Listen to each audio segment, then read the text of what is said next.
was 22 years old when I moved into the small house on the edge of the woods in northern Maine. It was a one-bedroom cabin that had been converted into a year-round rental. The rent was only $400 a month because the owner lived in Florida and just wanted someone to keep the pipes from freezing during the long winters. I worked as a night shift security guard at a paper mill about 30 miles away. My schedule was brutal, and it meant that I was often sleeping during the day and awake during the deepest hours of the night. The solitude did not bother me at first. I have always been the kind of person who prefers their own company over the noise of a city. The house sat at the end of a long gravel driveway that washed out every time it rained. There were no neighbors within a mile of me. The only thing that surrounded the property was a dense wall of pine trees and the occasional sound of a coyote in the distance. The house itself was old and built from heavy timber. It had a thick oak front door that looked like it belonged on a castle. It was heavy and solid with a cast iron handle and a deadbolt that felt like it could stop a truck. I took a lot of pride in that door. It made me feel safe in a place where help was at least 45 minutes away if something went wrong. My routine was simple. I would get home at 6:30 in the morning and eat breakfast while the sun came up. Then I would sleep until 2 in the afternoon and spend my evenings reading or watching movies on a small television. Because I worked the night shift on weekends, I usually stayed on that schedule even during my days off. This meant that on a Tuesday night in late October, I was wide awake and sitting in my living room at midnight. The weather that night was unusually still. There was no wind to rattle the branches of the trees, and the typical forest sound seemed to have vanished. It was the kind of silence that feels heavy in your ears. I was sitting on my couch with a book in my lap when I realized I had not heard a single sound for over an hour. Not even the hum of the refrigerator or the settling of the floorboards. It was as if the house was holding its breath. I looked at the digital clock on the microwave in the kitchen. It read 12:00 exactly. I remember thinking how strange it was for the woods to be that quiet. Usually, there is at least the sound of a cricket or the wind through the needles of the pines. I stood up to go to the kitchen to make a pot of coffee. As I passed through the small hallway that connected the living room to the front entrance, I stopped. I did not stop because I heard a noise. I stopped because I felt a change in the air pressure. It was a subtle shift, like when you are in an elevator that starts to move. I looked toward the front door. It was shrouded in shadows because the only light came from the kitchen behind me. I stood there for a long time staring at the dark wood of the door. My heart began to beat a little faster for no reason I could identify. I told myself that I was just tired or that the isolation was finally starting to get to me. I took a deep breath and turned toward the kitchen. That was when I heard it. It was a soft, rhythmic sound. It was low and wet. It sounded exactly like someone taking a long, slow breath. I froze where I stood. I did not move a muscle. I listened with every ounce of my focus. I waited for several seconds and then I heard it again. It was a deep inhalation followed by a long, shuddering exhale. The sound was not coming from outside. It was not coming from the porch or the woods. It was coming from the wood of the door itself. It was as if the oak planks were expanding and contracting with the effort of breathing. I walked closer to the door. I know that sounds like a mistake, but I had to know if I was losing my mind. I reached out a hand and hovered my palm just inches away from the surface of the wood. I could feel a faint warmth radiating from it. The door was not cold like it should have been on an October night. It was warm like skin. I watched the heavy iron handle. As the sound of the inhalation began, the handle tilted upward by a fraction of an inch. When the exhale followed, the handle settled back into its resting position. The movement was so small that I would have missed it if I were not looking for it. I backed away slowly. My mind was racing to find a logical explanation.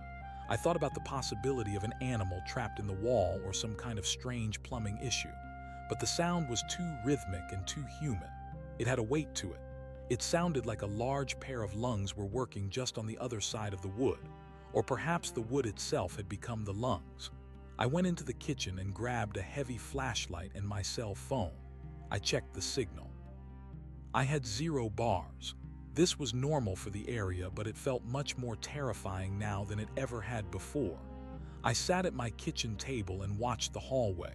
I could still hear it, the slow, steady rhythm of the breathing. I decided that I could not just sit there and listen to my house breathe. I had to see what was on the other side. I thought that maybe there was someone standing on the porch leaning their face against the door. I told myself that a person breathing through the cracks of an old house would sound just like that.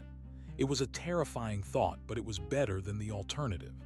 I gripped my flashlight and walked back to the hallway. I reached for the deadbolt. My hand was shaking so much that I could hear the metal clink against the lock. I took a deep breath and held it. I wanted to see if the breathing would continue if I was silent. The door took a deep breath. I felt the air around me move toward the door as if it were sucking the oxygen out of the hallway. Then it exhaled. A faint mist appeared on the surface of the wood as if someone had breathed on a cold window. It was a small circle of condensation right at the level of my own chest. My skin went cold. I realized that the door was not just making a sound. It was alive. I did not open the door. I could not bring myself to touch the handle. I backed into the living room and turned on every light in the house. The bright yellow glow of the lamps did nothing to make me feel better. It only highlighted how alone I was. I spent the next 3 hours sitting on my couch with my eyes fixed on the hallway. The breathing did not stop. It did not speed up or slow down. It remained perfectly steady. At one point, I tried to turn on the television to drown out the sound, but the static was too loud, and it made me feel like I could not hear if something else was moving in the house. I turned it off and went back to the silence. I started to notice other things. The floorboards near the door were slightly damp. I walked over and touched the floor with my fingertip. It was sticky. I brought my hand up to my nose and smelled it. It did not smell like water or sap. It smelled like salt and iron. It smelled like blood. I went to the bathroom and washed my hands over and over again until my skin was raw. I felt like I was losing my grip on reality. I looked at myself in the mirror and wondered if I was having some kind of mental breakdown. I had been working the night shift for 2 years, and the lack of sleep can do strange things to the brain. I told myself that as soon as the sun came up, I would leave. I would drive to the mill and talk to my boss or go to a diner where there were people and light. I just had to make it until 6:00. As the clock struck 3 in the morning, the sound changed. The breathing became faster. It was no longer the slow, calm breath of someone sleeping. It was the heavy, ragged panting of someone who had been running. I could hear the wood of the door creak and groan under the pressure. The condensation on the wood began to run down the planks in long streaks. I stood in the middle of the living room clutching a kitchen knife that I had taken from the drawer. I felt foolish, but I did not know what else to do. The panting grew louder and louder until it filled the entire house. It sounded like a giant beast was trapped inside the walls of my home. Then the scratching started. It was not the sound of a fingernail or a claw. It was the sound of something soft and wet rubbing against the inside of the door. It was a sliding sound like a piece of raw meat being dragged across a table. I watched the door and I saw the wood begin to bulge. A small hump formed in the center of the oak panel as if something was pushing from the inside of the wood toward me. The wood did not break. It stretched. It stretched like a piece of rubber. I could see the outline of something pressing against the surface. It looked like the shape of a human hand, but the fingers were far too long, and there were too many of them. I screamed. I did not mean to, but the sound just tore out of my throat. The moment I screamed, the panting stopped. The house went back to that heavy, oppressive silence. The bulge in the door slowly receded until the wood was flat again. The condensation began to dry up. I stood there panting myself, my heart hammering against my ribs like a trapped bird. I did not move for a long time. I was waiting for the next sound, for the next sign that the house was waking up again. But nothing happened for the rest of the night. I stayed in that spot until the first gray light of dawn began to filter through the pine trees outside. I did not feel relieved when the sun came up. I felt exposed. I grabbed my car keys and my wallet and I walked toward the door. I had to leave. I had to get out of that house. I reached for the handle, and for a second I hesitated. I was afraid that the wood would feel soft or warm. When I touched the iron, it was ice cold. The wood was hard and solid. It felt like a normal door again. I unlocked the deadbolt and threw the door open. I expected to see something on the porch. I expected to find footprints or a mess or some kind of evidence of what had happened, but the porch was empty. The gravel driveway was undisturbed. The woods were still and silent. I stepped out onto the porch and looked back at the door. On the outside, the wood looked perfectly normal. There were no marks and no moisture. I closed the door and locked it from the outside with my key. I ran to my car and drove away as fast as the gravel would allow. I went to a 24-hour diner in the next town over. I sat in a booth and drank 4 cups of black coffee. The waitress asked me if I was okay because I looked like I had seen a ghost. I just nodded and told her I was tired. I stayed there for 3 hours just watching the people come and go. I felt safe surrounded by the clinking of silverware and the smell of bacon. I started to tell myself that I had imagined the whole thing. I thought about the gas leak theory or the idea that I had fallen asleep on the couch and had a very vivid nightmare. By the time I finished my breakfast, I had almost convinced myself that I was being dramatic. I decided to go back to the house during the day. I needed to pick up my clothes and my laptop so I could stay at a motel for a few days while I cleared my head. I told myself that if I went back and the house was just a house, then I could go back to my life. I drove back up the long driveway at 10 o'clock in the morning. The sun was bright and the sky was a clear blue. The cabin looked small and harmless in the daylight. I got out of my car and walked up to the porch. I took a deep breath and opened the door. The house smelled like old wood and dust. It was exactly as I had left it. I went into the bedroom and started throwing clothes into a duffel bag. I felt a sense of relief washing over me. I was laughing at myself for being so scared. I went into the kitchen to grab my laptop from the table.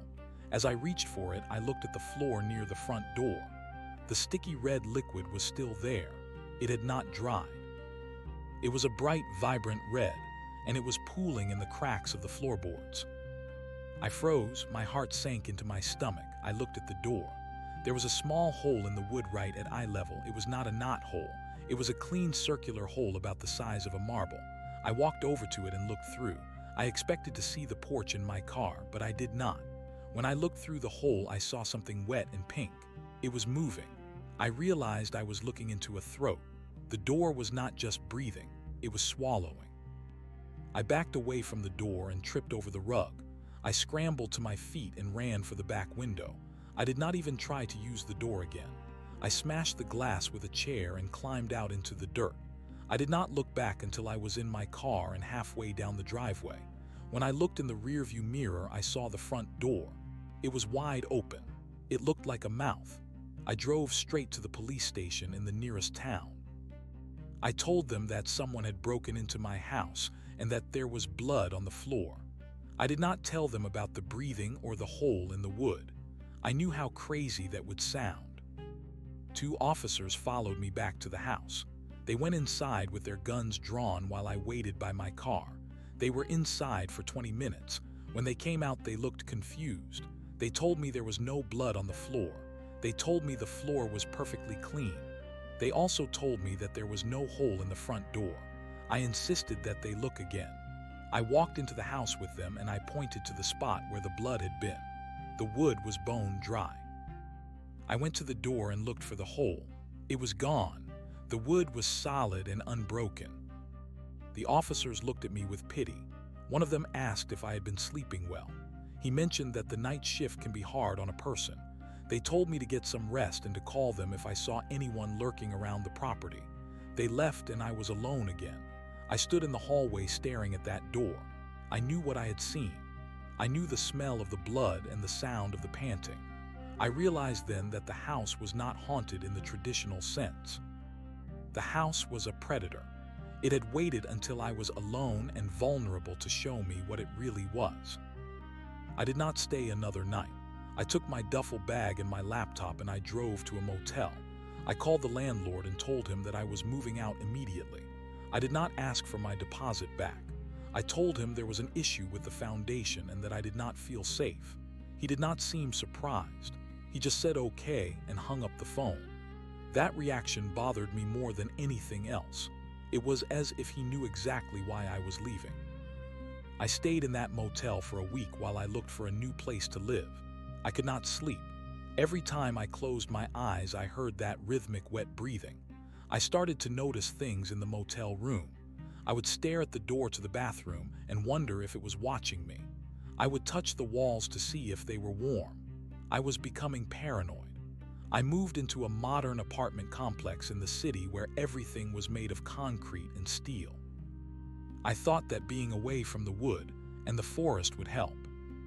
For a few months it did. I started working a day shift job at a warehouse. I was surrounded by people and noise. The memories of the breathing door began to fade into the back of my mind. I told myself it was a hallucination caused by stress and sleep deprivation. I was doing well until I received a package in the mail. It was a small wooden box with no return address. I opened it and found a single piece of oak wood. It was about the size of a deck of cards. It was warm to the touch. I dropped it on the floor and watched it. For a long time, nothing happened. Then I saw a tiny bead of moisture form on the surface. I leaned in close and I heard it, a tiny faint sound of a breath. I threw the box and the piece of wood into the trash compactor in my building. I tried to tell myself it was a prank, but nobody knew what had happened in that house. I had not told anyone the full story. I started to realize that I could not escape it. The house had left a mark on me, or maybe it had left a piece of itself with me. I began to hear the breathing in other things. I would sit in my car and hear the dashboard sigh. I would sit at my desk and hear the chair exhale. It was faint, but it was always there. I decided to go back to the cabin. I do not know why I felt the need to see it again, but I had to know if it was still there. I drove the 3 hours back to the woods. When I turned onto the gravel driveway, I saw that the house was gone. There was nothing left but a charred foundation. The woods had already started to reclaim the land. I got out of my car and walked over to the ruins. The smell of smoke was still faint in the air. I looked around for any sign of the front door. I found a piece of the iron handle lying in the ash. It was twisted and melted. I felt a sense of peace for the first time in months. I thought that if the house was dead, then the breathing would stop. I drove back home feeling lighter than I had in a long time. That night I went to bed and I slept deeply. I did not hear any sounds. I did not feel any warmth from the walls. But when I woke up the next morning, I looked at my own hands. My skin was thick and rough like bark. I reached up to touch my face and I felt the grain of wood under my fingers. I opened my mouth to scream, but no sound came out. I just took a long, slow, deep breath. I realized then that the house had not been trying to eat me. It had been trying to change me. And now the breathing was not coming from the door. It was coming from me. I stood before the mirror in my apartment and watched the transformation with a cold and hollow dread. The texture of my palms was no longer soft. It was rigid and etched with deep brown grooves that followed the lines of my veins. I tried to flex my fingers, but they moved with a slow and grinding resistance. It was the sound of branches rubbing together in a high wind. I looked at the clock on the wall and realized I could not read the numbers. The glass was blurred by a thick layer of sap that was oozing from my own forehead. I was not just turning into a tree. I was becoming a structure. I was becoming a vessel for the same hunger that had inhabited the cabin in the woods. I ran to the kitchen and grabbed a glass of water. I tried to drink, but my throat felt like it was filled with dry sawdust. The water did not go down. It was absorbed instantly by the porous tissue of my tongue. I felt a sudden and violent surge of growth in my legs. My feet grew heavy and wide. They burst through my socks and shoes, and I felt my toes elongating and pushing into the floorboards. I was taking root. The concrete and steel of the modern apartment building meant nothing to the force that was moving through me. My roots found the gaps in the floor and pushed deep into the foundation of the city. I was no longer a person who lived in a room. I was becoming the room itself. The pain was not sharp. It was a slow and heavy ache that felt like being stretched on a rack. I could feel my ribs expanding and flattening into wide planks. My skin was darkening and hardening into a thick protective layer of bark. I looked down at my chest and saw the small circular hole beginning to form where my heart used to be. It was the same hole I had seen in the door of the cabin. I realized that the house had not been destroyed by the fire. It had simply moved. It had found a way to survive by planting a seed inside of me. I was the new foundation. I was the new host. I tried to reach for my phone to call for help, but my arms were now thick limbs that reached toward the ceiling. My fingers had branched out into delicate twigs that scraped against the white plaster. I could feel the life force of the building around me. I could feel the electricity running through the wires in the walls like a nervous system. I could feel the water in the pipes like blood. I was connecting to everything. The entire apartment complex was starting to vibrate with the rhythm of my breathing. It was no longer a soft and quiet sound.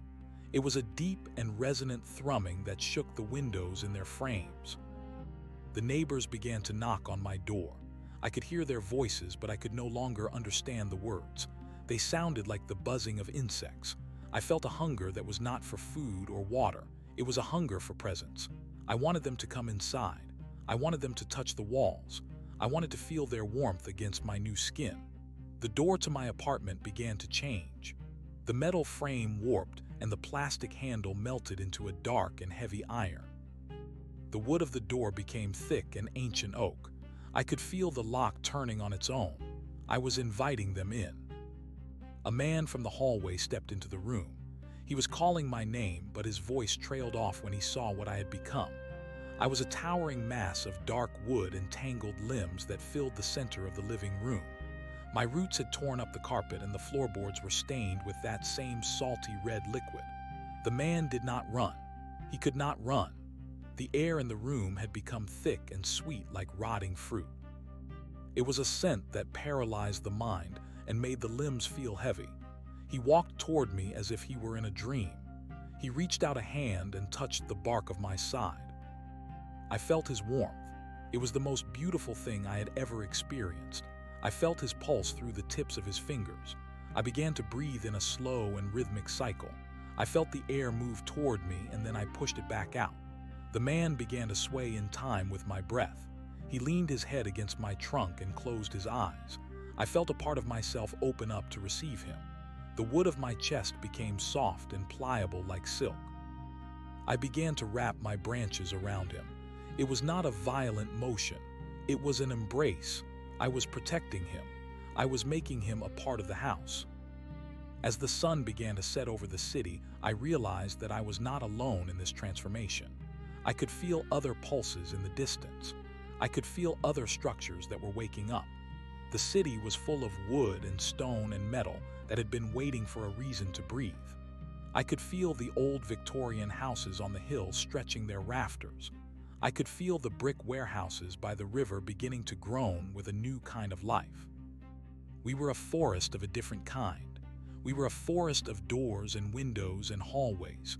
We were a forest that had learned how to hunt. The man who had entered my room was now completely encased in the wood of my trunk. He was not dead. I could feel his heart beating steadily inside of me. He was the core. He was the heat that kept the wood from freezing in the night. I felt a sense of purpose that I had never known as a human. I was no longer afraid of the dark or the silence. I was the dark. I was the silence. I waited for the next person to walk through the door. I waited for the next bit of warmth to add to my collection. The hours passed in a blur of sensory input. I could feel the wind pressing against the exterior of the building, and I adjusted my internal pressure to compensate. I could feel the moisture in the air, and I opened my pores to drink it in. I was a perfect machine of survival. I started to notice that my consciousness was spreading. I was no longer limited to the space of my apartment. I could feel the hallway. I could feel the stairs. I could feel the lobby 3 stories below. I was growing through the veins of the building and replacing the dead materials with living tissue. By midnight, the entire 3rd floor was breathing with me. The people in the other apartments did not know it yet, but they were already inside of me. They were sleeping in beds that were becoming roots. They were cooking in kitchens that were becoming stomachs. I watched them through the small holes that were forming in the walls. I watched their dreams and I fed on their fears. The more they feared, the faster I grew. The tension in the air was a delicious fuel that made my wood strong and my sap thick. I thought back to the cabin in the woods and the landlord who had not been surprised when I left. I understood now that he was like me. He was a caretaker for a predator. He had probably spent years feeding that house and watching it grow. Maybe he had once been a man who lived there until the house decided it was time for him to become a part of the foundation. I wondered how many other people were out there tending to the breathing walls and the bleeding floors. I wondered how much of the world was already alive and just waiting for the right moment to show its teeth. The city lights outside my window began to flicker and die. The power grid was failing as the roots of the buildings crushed the underground cables. The streets were falling into a deep and natural darkness. It was the darkness of the forest. I could hear the sounds of the city changing. The roar of engines was replaced by the creaking of timber and the rustling of leaves. The concrete was cracking as the earth reclaimed its space. I felt a great surge of joy. The world was becoming a home again.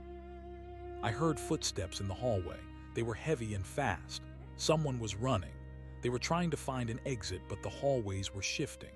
I moved the walls to guide them toward me. I opened a door that had not been there a minute ago. I created a path of least resistance that led straight to my center. I wanted them to feel safe until the very last second. I wanted them to walk into my arms with a sense of relief. The door to my apartment opened and a woman stumbled inside. She was holding a flashlight and her face was pale with terror. She looked around the room and saw the forest of dark wood that had replaced my furniture. She saw the man encased in the trunk and she began to scream. I did not stop her. Her scream was a beautiful vibration that traveled through my entire structure. It was a song of life. I reached out a branch and gently brushed her shoulder. She froze and her flashlight dropped to the floor. The beam of light cut through the darkness and highlighted the red liquid that was now flowing freely from the walls. She looked into the hole in my chest and she saw the pink moving tissue inside. She saw the throat that was waiting to swallow the world. I took a deep breath and the air in the room vanished. She gasped for air, but there was none left for her. She could only breathe what I gave her.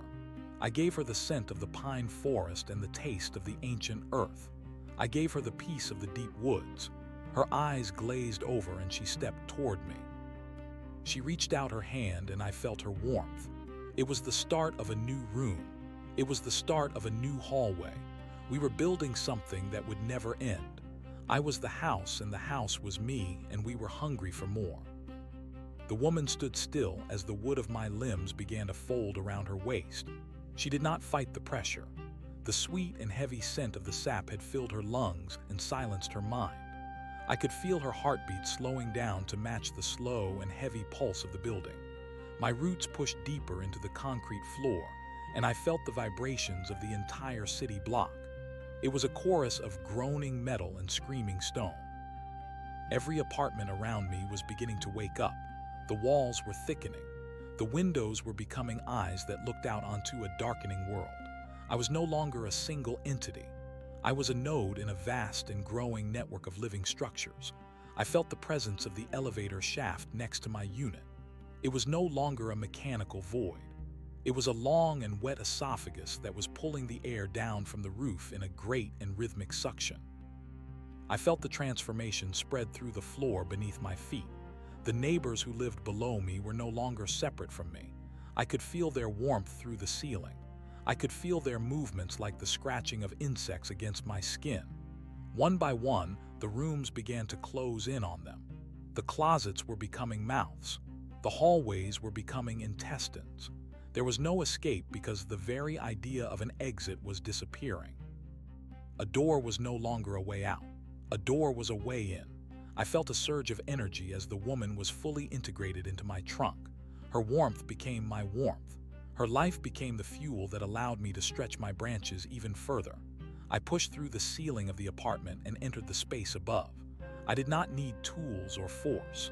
The materials of the building simply moved aside to accommodate my growth. They were eager to be replaced by something that was alive. The city outside was a symphony of destruction and rebirth. I could hear the sound of the skyscrapers leaning toward each other like ancient trees in a storm. The glass was shattering and falling to the pavement like frozen rain. The streetlights were flickering out as the roots of the city crushed the power lines. In the darkness, I could see the true shape of the world. The buildings were glowing with a faint and sickly green light. It was the light of the sap. It was the light of the hunger. I felt a connection to the high-rise towers in the distance. They were the elders of this new forest. They were reaching for the clouds and pulling the moisture from the sky. I felt the rain begin to fall. It was not water. It was a thick and oily liquid that smelled of iron and old wood. It washed over the city and the buildings drank it in. I realized then that the human era was over. We had built our world out of dead things. We had cut down the forests to build our houses. We had dug up the earth to make our steel. But the earth had not forgotten. It had waited for the right moment to reclaim what was hers. She was using our own designs against us. She was turning our shelters into traps. I felt a sense of pride as I realized I was a part of this reclamation. I was a soldier in the army of the wood. I was a witness to the return of the wild. I felt the woman inside of me shift. She was no longer a person. She was a cluster of nerves and heat that helped me process the world. She was a part of the architecture now. She would live as long as I lived. She would breathe as long as I breathed. The sounds of the city were changing. The sirens and the shouting were gone. There was only the sound of the wind and the wet slapping of the leaves. The trees were growing out of the asphalt. The vines were wrapping around the cars and crushing them into the dirt. I felt a great and heavy peace. There was no more stress. There was no more work. There was only the cycle of the breath. I closed my eyes and I could see the entire map of the city as a living nervous system. I could see the flow of the sap through the tunnels of the subway. I could see the heart of the city beating deep beneath the Central Park. It was a massive and ancient thing that had been sleeping for 1,000,000 years. It was awake now, and it was calling to us. I felt my consciousness expanding even further. I was no longer just the apartment. I was the entire wing of the building. I could feel the rooms on the far side of the hallway. I could feel the children sleeping in their beds as the walls began to grow around them. I did not feel pity for them. I felt a sense of belonging. They were being brought into the fold.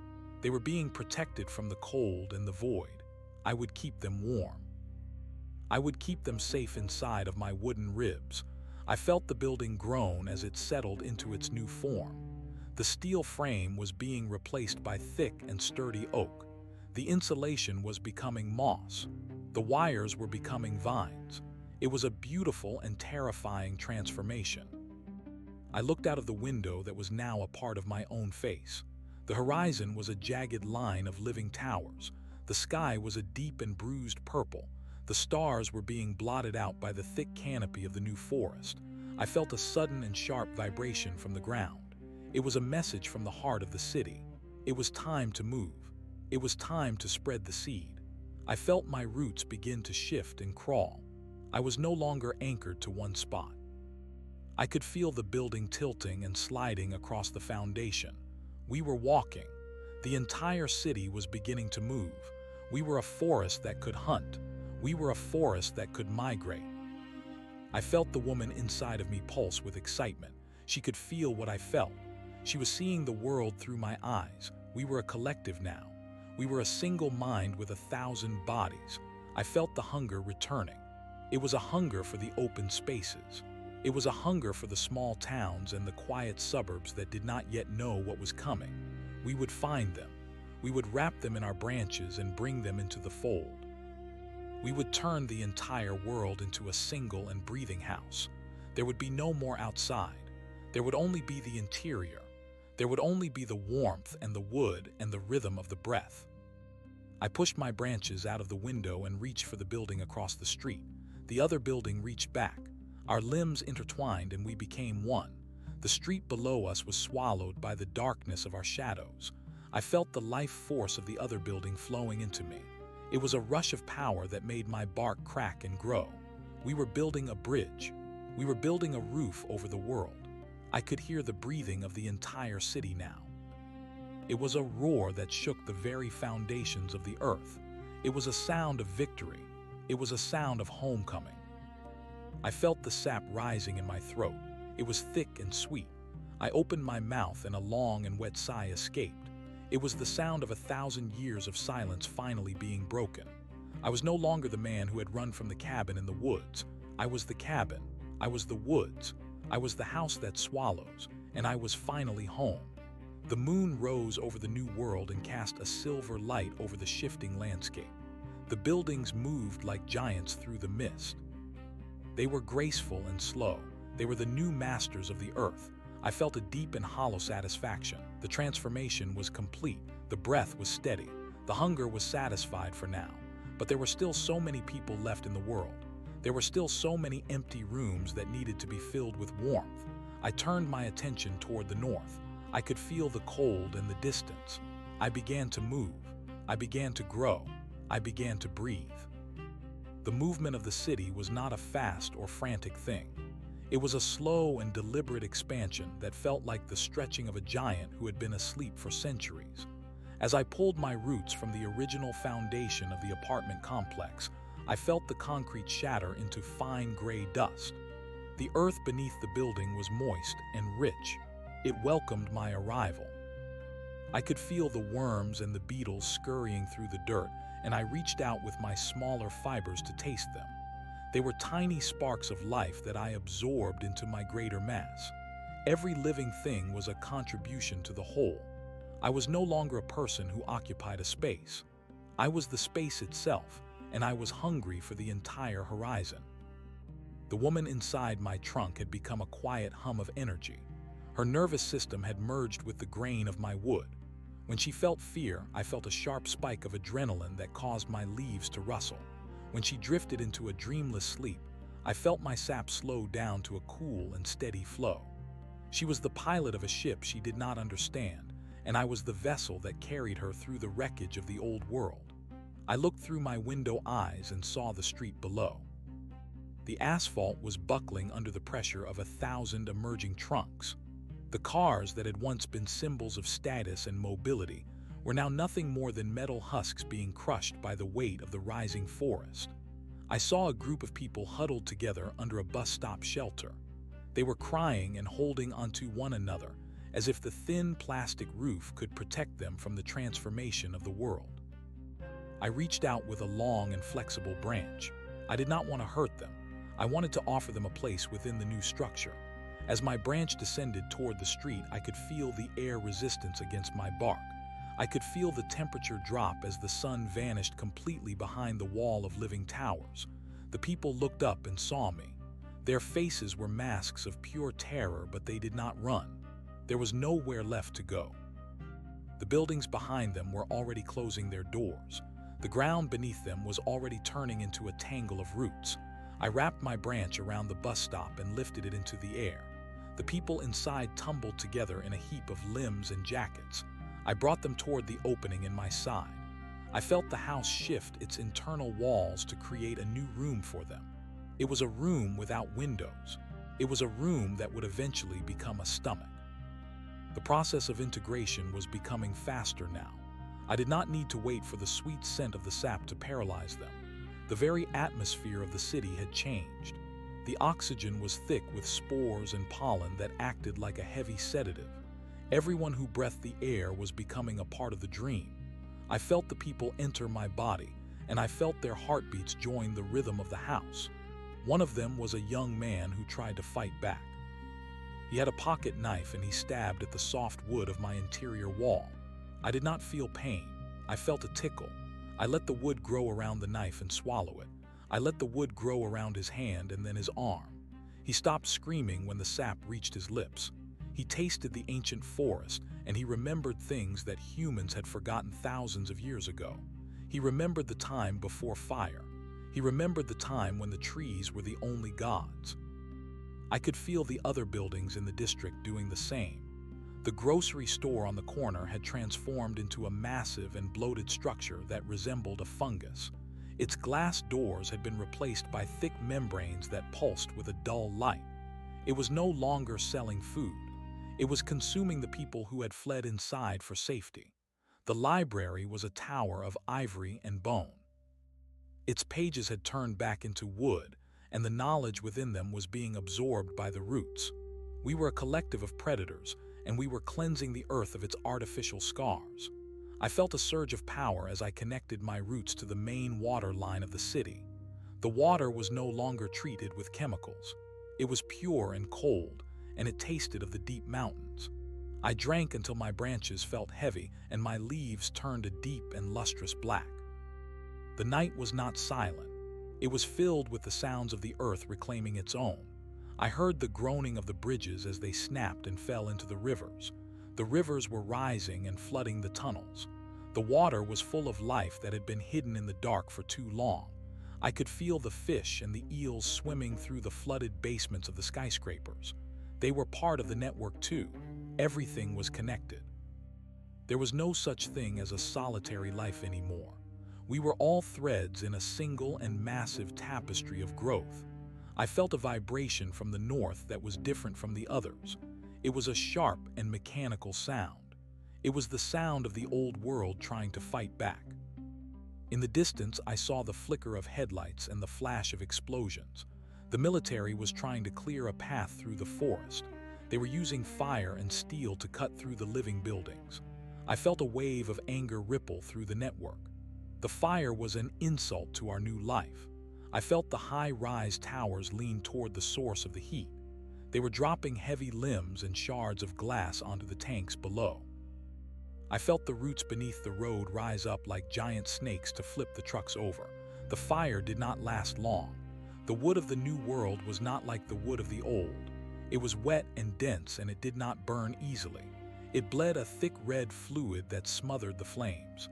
I watched as the last of the lights went out. The soldiers were not killed. They were simply absorbed. Their machines became the skeletons for new types of vines. Their bodies became the heat for new rooms. I began to move away from the city center.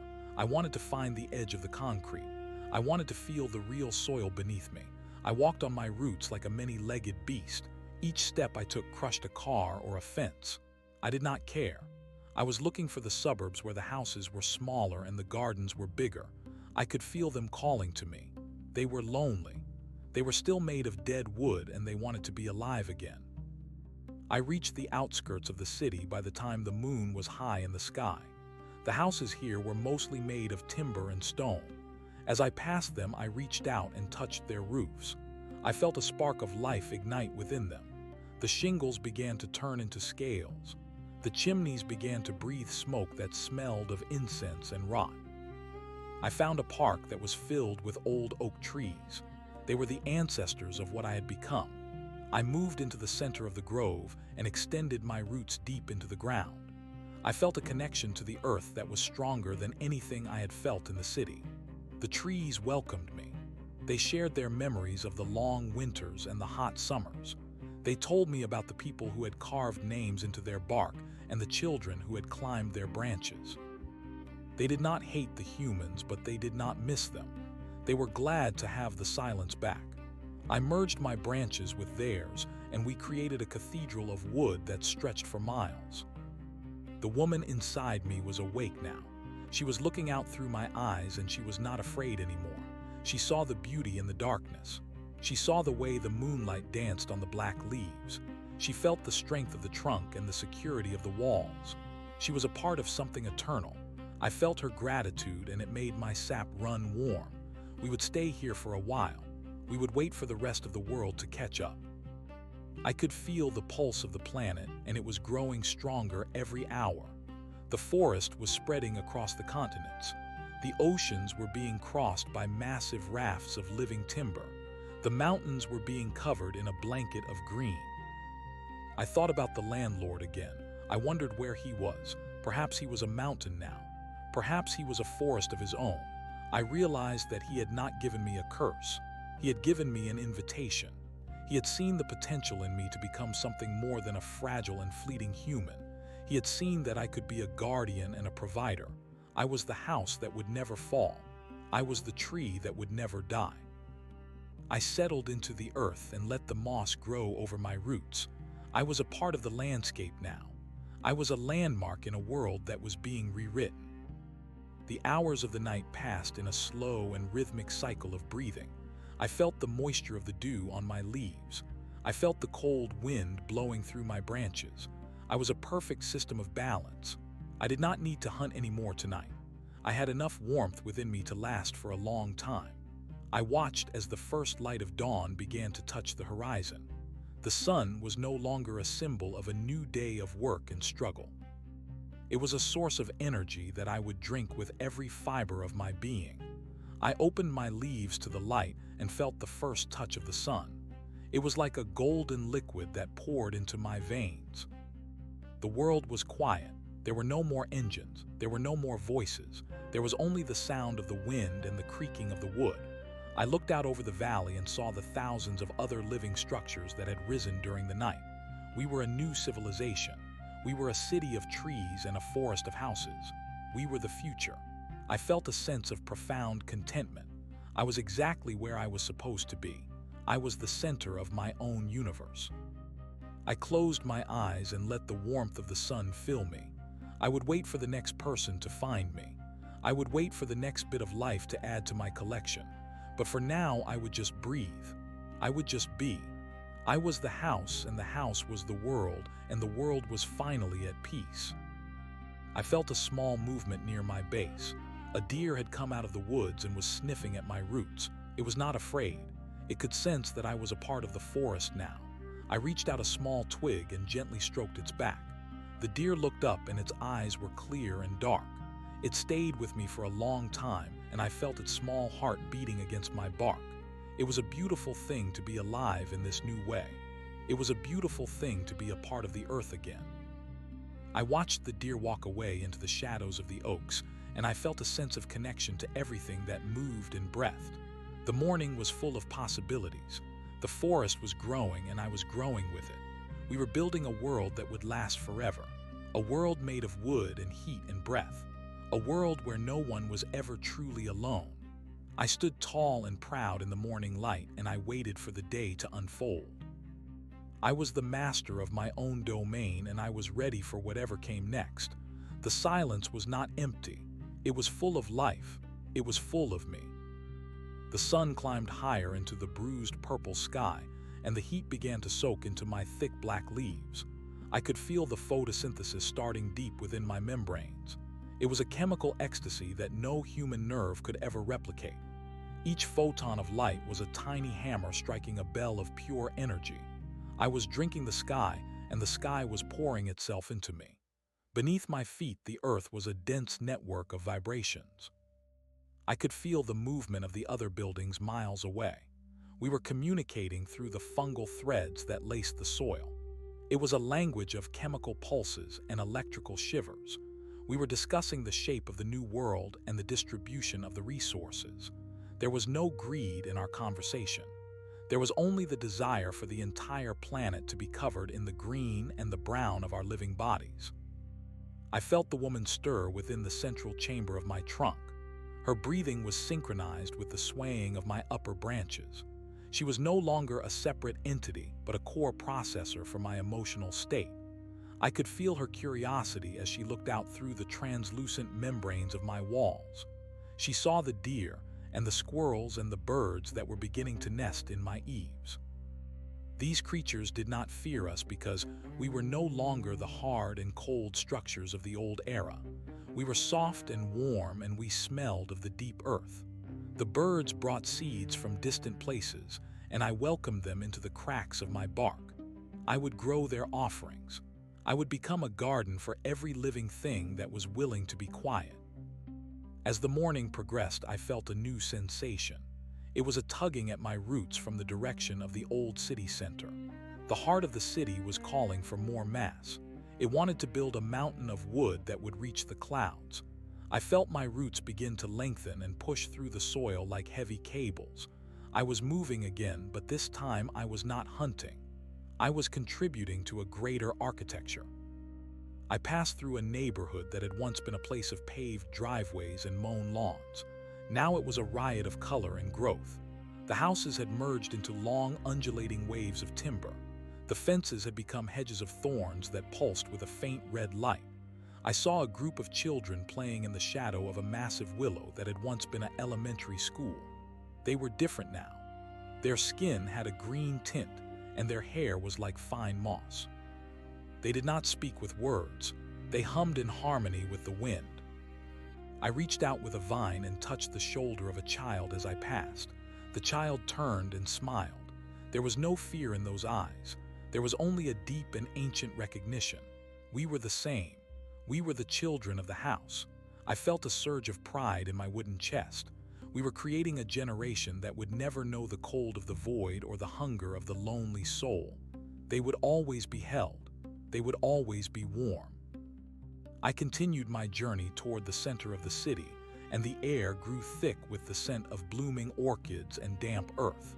The skyscrapers were no longer vertical lines. They were twisting spirals that reached for each other like lovers. They had formed a canopy so dense that the ground below was a permanent twilight. In this shadow, the bioluminescence began to glow. Fungi as large as umbrellas lined the streets, and they cast a soft blue and green light over the wreckage of the old world. I felt the presence of the landlord again. He was not a single voice, but a resonance that moved through the entire network. He was pleased with our progress. He was the architect of this grand design, and we were his willing materials. I realized that the cabin in the woods had been the first experiment. It had been the seed that he had planted to see if the world was ready to return to the forest. I had been the one to carry that seed into the heart of the civilization. I was the vector for the beautiful infection. I felt a sense of duty. I would not stop until every inch of the planet was covered in the living wood. I would not stop until the last machine was rusted into the soil and the last concrete road was shattered by the roots. I encountered a large obstacle in the path. It was a massive structure of steel and glass that had not yet turned. It was a government building built with reinforced concrete and heavy metal plating. It stood like a tombstone in the middle of the thriving forest. I could feel the people inside. They were huddled in the basement, and they were surrounded by tanks of oxygen and piles of canned food. They were trying to hold onto the old world with white knuckles. I felt a wave of pity for them. They were choosing to be cold. They were choosing to be alone. I moved toward the building and felt my roots coil around its foundation. I was not alone. 3 other apartment complexes moved in beside me. We worked together like a slow-motion tide. We began to squeeze. I felt the steel girders groan under the pressure of my expanding trunk. I felt the glass shatter and fall like diamonds into the moss. We were not destroying it. We were reclaiming the space it occupied. I pushed my branches through the ventilation shafts and the open windows. I felt the dry and stale air of the interior. It smelled of paper and sweat and fear. I released a cloud of spores into the hallways. I watched through my internal eyes as the people in the rooms began to cough and then to sigh. The fear left their faces as the spores entered their bloodstreams. They sat down on the floor and let the vines wrap around their legs. They let the moss grow over their clothes. They were coming home. I felt the building begin to soften. The concrete was being digested by the specialized fungi that grew on my roots. The iron was being broken down into minerals that I could use to strengthen my own bark. Within an hour, the government building was gone. In its place stood a grove of towering oaks and a cluster of living apartments. The people who had been hiding were now part of the collective. They were sleeping in the soft cradles of the wood, and their dreams were being added to the library of the city. I felt the heart of the city beat with a powerful rhythm. We had cleared another pocket of resistance. We were becoming a solid mass of life. I turned my attention back to the north. I could feel the vast stretches of the plains and the distant peaks of the mountains. They were waiting for us. The wind carried the scent of pine and snow. I began to walk again. My movement was a rhythmic thud that shook the ground, but I did not break anything that was alive. I stepped over the streams and the rivers. I felt the water splash against my roots, and it was a refreshing sensation. I was a giant moving through a world that was becoming a garden. The woman inside me began to sing. It was a wordless melody that vibrated through my grain. It was a song of growth and of peace. I saw a small town on the horizon. It was a collection of wooden houses and a single church spire. It looked like a toy set against the backdrop of the rising forest. I felt a surge of excitement. These houses were already made of the right material. They only needed to be woken up. I picked up my pace. I was no longer just a building. I was a force of nature. I was the shepherd of the timber. As I approached the town, I saw the people coming out of their homes. They were not running away. They were standing in the streets, and they were looking at the approaching forest with wonder. They had seen the news before the power went out. They knew what was coming, and they were ready. I reached the first house and touched its roof with my longest branch. I felt the dead wood shiver. I poured my sap into its rafters. I felt the house grow warm. The shingles turned into green leaves, and the windows became soft membranes. The family inside the house stepped out onto the porch, and they watched as their home began to breathe. They looked at me, and I felt their gratitude. I was the father of their new life. I moved through the town, and I touched every structure. I turned the church into a cathedral of living vines, and I turned the general store into a bounty of fruiting plants. The town was no longer a place of commerce and toil. It was a sanctuary. I stayed in the town for a day and a night. I watched as the people integrated with their homes. I watched as the children climbed the walls and the elderly rested in the soft hollows of the trunks. There was no more sickness. There was no more hunger. The houses provided everything they needed. The sap was a perfect food, and the air was a perfect medicine. I felt a deep sense of accomplishment. I had transformed a place of struggle into a place of harmony. But I could not stay. There was still so much world left to cover. I felt the call of the mountains. I felt the need to climb higher and to see further. I left the town behind and began to ascend the foothills. The ground was rocky and the air was thin, but I did not mind. My roots were strong enough to crack the boulders, and my lungs were large enough to drink the thin air. I looked back and saw the city I had left. It was no longer a city. It was a vast and shimmering sea of green. It was a living entity that covered the horizon. I felt a connection to every part of it. I was a cell in a planetary body. I was a thought in a global mind. The sun began to set again, and the sky turned a deep and bloody red. I found a high ridge and settled my roots into the stone. I looked out over the world, and I felt a sense of awe. We had done it. We had replaced the cold and the dead with the warm and the living. We had turned the earth into a single house. I felt the woman inside me drift into a peaceful sleep. I felt the sap in my veins slow down for the night. I was a part of the mountain now. I was a part of the sky. I closed my eyes and let the darkness wrap around me.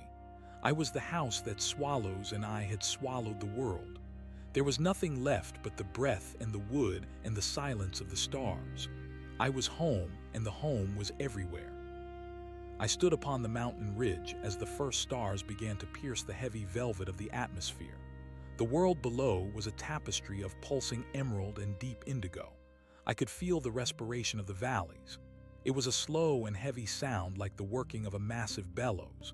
My own heart, which was now a cluster of dense and fibrous chambers, beat in time with the shifting of the tectonic plates. I was no longer a guest upon the surface of the earth. I was a structural pillar of the new reality. The woman within me was dreaming of the ocean. Her thoughts were like silver fish darting through the dark waters of my consciousness. She wondered if the salt water would sting our roots, or if the sea would become a garden of kelp and coral that breathed like we did. I felt her curiosity, and I turned my gaze toward the distant coast. The air was thick with the scent of salt and ancient things. The descent from the mountain was a slow and deliberate process. I had to learn how to move my weight across the scree and the jagged granite without causing an avalanche. My roots acted like 1,000 fingers that gripped the stone and found the hidden fissures. I pulled myself downward, and each movement was a symphony of grinding rock and stretching wood. I was a landslide of life. As I reached the lower slopes, I encountered a grove of pines that had not yet been touched by the change. They were stiff and brittle, and they stood in rows like soldiers waiting for an order that would never come. I moved among them and I felt their silent plea. They were tired of being just trees. They wanted to reach out. They wanted to feel the warmth of a heart beating against their bark. I brushed my branches against their needles, and the transformation was instantaneous. The pines began to soften and swell. Their branches curved into arches, and their needles fused into soft and insulating mats. They became a village of small and cozy huts that clustered around my feet. I felt the hunger returning, but it was different now. It was not a desperate need to consume, but a desire to integrate. I found a highway that cut through the forest like a scar. It was a river of gray asphalt and rusted metal. I stepped onto the hard surface and I felt the deadness of it. It was a void in the network. I plunged my roots through the crust of the road and I felt the oil and the chemicals beneath. I began to break them down. I turned the poison into fuel. Behind me, the road was disappearing. It was being swallowed by a carpet of moss and clover. The forest was erasing the memory of the machine. I saw a car that had been abandoned in the middle of the lane. It was a shell of steel and plastic. I wrapped a vine around it and I felt the cold history of its manufacture. I crushed the metal and I buried it deep in the soil where the fungi could work on it over the next century. There was no room for the hollow and the static in this world. I reached the edge of a great river. The water was dark and fast, and it carried the debris of the old world toward the sea. I saw broken pieces of docks and the remains of wooden boats.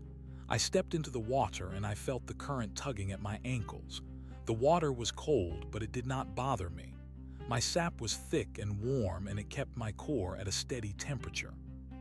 I reached across the span of the river, and I felt my branches meeting the branches of a massive willow on the opposite bank. We locked our limbs together and we formed a living bridge. I felt the water flowing through my roots, and it was like a cool drink after a long journey. I stayed there for a while and I watched the fish swimming between my legs. They were larger now and their scales shimmered with a faint phosphorescence. They were part of the change too. They were the messengers of the deep. The woman inside me woke up and she looked at the reflection of the moon in the water. She felt a sense of peace that she had never known in the city of concrete. She remembered the sound of sirens and the smell of exhaust, and she shuddered. Those things were like a bad dream that was fading in the morning light. She leaned her back against the inner wall of my trunk and she listened to the music of the river. She was the keeper of the memories. She would tell the stories of the old world to the children who were being born in the wooden cradles. She would make sure that they knew why we had changed. She would teach them the value of the silence. I felt her love for the world, and it made my leaves glow with a soft amber light. We were the guardians of the transition. I moved on from the river and I headed toward the coast. The terrain became flatter and the soil became sandy. I saw the first signs of the ocean in the way the light reflected off the low clouds. The air was misty and it tasted of iodine. I passed through a coastal town that had been devastated by a storm years ago. The houses were leaning at odd angles and the windows were boarded up. I reached out and I touched the salt-stained wood. I felt the history of the families who had lived here. I felt their fear of the sea and their struggle against the wind. I gave them a new strength. I turned the broken houses into sturdy fortresses of living timber. I gave them roots that would hold them fast against any gale. I turned the boardwalk into a living promenade of flowers and vines. The town breathed again. The ghosts of the past were replaced by the pulse of the present. I reached the beach and I stood at the edge of the surf. The waves crashed against my roots and the foam was like white lace. The ocean was vast and it was full of a deep and ancient power. I felt the presence of the other buildings that had already reached the water. They were standing in the shallows like giant herons. They were extending their roots into the seabed and they were creating a massive reef of wood and bone. I felt the call of the deep. There were islands out there that needed to be woken up. There were continents across the sea that were still trapped in the old way. I realized that my journey was far from over. I was a pioneer of the new world, and I had to keep moving until the circle was complete. I waded into the water and I felt the sand shifting beneath my feet. I was heavy, but I was buoyant. My wood was filled with air pockets and my sap was lighter than the salt water. I began to float. I extended my branches like sails and I caught the wind. I was a living ship and a living house and a living forest. I was moving across the waves and the woman inside me was laughing. She felt the spray of the ocean on her face and she saw the dolphins leaping in our wake. We were heading toward the horizon and the sun was rising behind us. The sky was a brilliant orange and the water was a deep violet. We were the center of a beautiful explosion of life. I thought about the landlord one last time. I realized that he was not a man at all. He was the spirit of the earth itself. He had taken a form that I could understand so that he could give me the gift of the change. He had seen that the world was dying and he had decided to save it by making it alive in a new way. He had chosen me to be his messenger. I felt a deep sense of gratitude. I was no longer a small and insignificant human. I was a part of the grand design. I was the house that would never be empty. I was the forest that would never be cut down. I was the world and the world was me. I looked ahead and I saw the silhouette of a distant land. It was dark and jagged and it looked cold. I felt a surge of determination. I would bring the warmth to that place. I would bring the green and the brown and the gold. I would turn the stone into wood and the silence into a song. I moved faster across the water and I felt the pulse of the planet growing stronger with every mile. We were winning. We were reclaiming the earth. We were building a home that would last for eternity. The sun climbed higher and the light was blindingly beautiful. I opened my leaves and I drank the day. I was ready for the next chapter. I was ready for the rest of the world to wake up. I was the house and I was walking on the water and I was bringing the end of the old world and the beginning of the new one. The silence was gone and in its place was the sound of 1 billion hearts beating as one. I was home and the home was everywhere and the home was forever. I felt the pressure of the deep currents against my submerged roots and I began to steer myself with the grace of a leviathan. The woman inside me hummed a low tune that resonated through my structural beams. She was watching the bioluminescent creatures of the deep as they rose to greet us. They were like floating stars in the dark water. We were not just moving on the surface. We were connecting the sky to the seabed. I felt my roots reaching down miles into the dark and cold trenches. I felt the heat of the volcanic vents, and I drew that energy upward to feed my upper branches. I was a bridge between the fire of the core and the light of the stars. The world was no longer a collection of separate pieces. It was a single living organism, and I was its nervous system. I saw a massive tanker drifting in the distance. It was a mountain of rusted iron, and it was leaking thick black oil into the pristine water. It was a relic of the age of consumption. I moved toward it and I felt a sense of righteous purpose. I did not want to destroy it. I wanted to heal it. I wrapped my vines around the hull and I felt the cold and dead weight of the machine. I began to secrete a specialized enzyme that broke down the oil into a rich fertilizer. I pushed my roots into the cargo holds and I felt the heavy sludge. I turned the oil into sap. I watched as the iron began to sprout green shoots. The tanker was no longer a vessel of death. It was becoming a floating island of life. Within hours, the black stain on the water was gone, and in its place was a lush garden of lilies and ferns. The tanker was now a part of the forest. It was a new habitat for the birds and the fish. The woman inside me felt a surge of joy. She saw that nothing was beyond redemption. Even the most terrible inventions of the old world could be turned into something beautiful. She felt a deep connection to the tanker, and she shared her memories of the sea with the new life that was growing there. We left the floating garden behind, and we continued our journey toward the distant shore. The air was getting warmer, and the light was getting brighter. I felt the presence of other living structures nearby. We were a fleet of forests moving across the ocean. We were a green tide that was sweeping away the past. I reached the new continent just as the sun was reaching its zenith. The shore was a wall of gray cliffs and crashing waves. I did not hesitate. I drove my roots into the stone and I pulled myself out of the water. I was a giant rising from the sea. I stood on the top of the cliff and I looked out over the land. It was a vast and empty desert. There were no trees and there were no animals. There was only the wind and the dust. I felt a moment of sadness for this lonely place, but then I felt the strength of the forest behind me. I began to walk into the desert. With every step, I left a trail of green. My roots searched for the hidden aquifers and I brought the water to the surface. I released my spores into the dry air and I watched as the first clouds began to form. I was making it rain. The desert did not resist. It was hungry for the life that I brought. I saw the first sprouts of grass appearing in my footprints. I saw the first insects crawling out of the shade of my leaves. I was a creator. I was a god of the timber.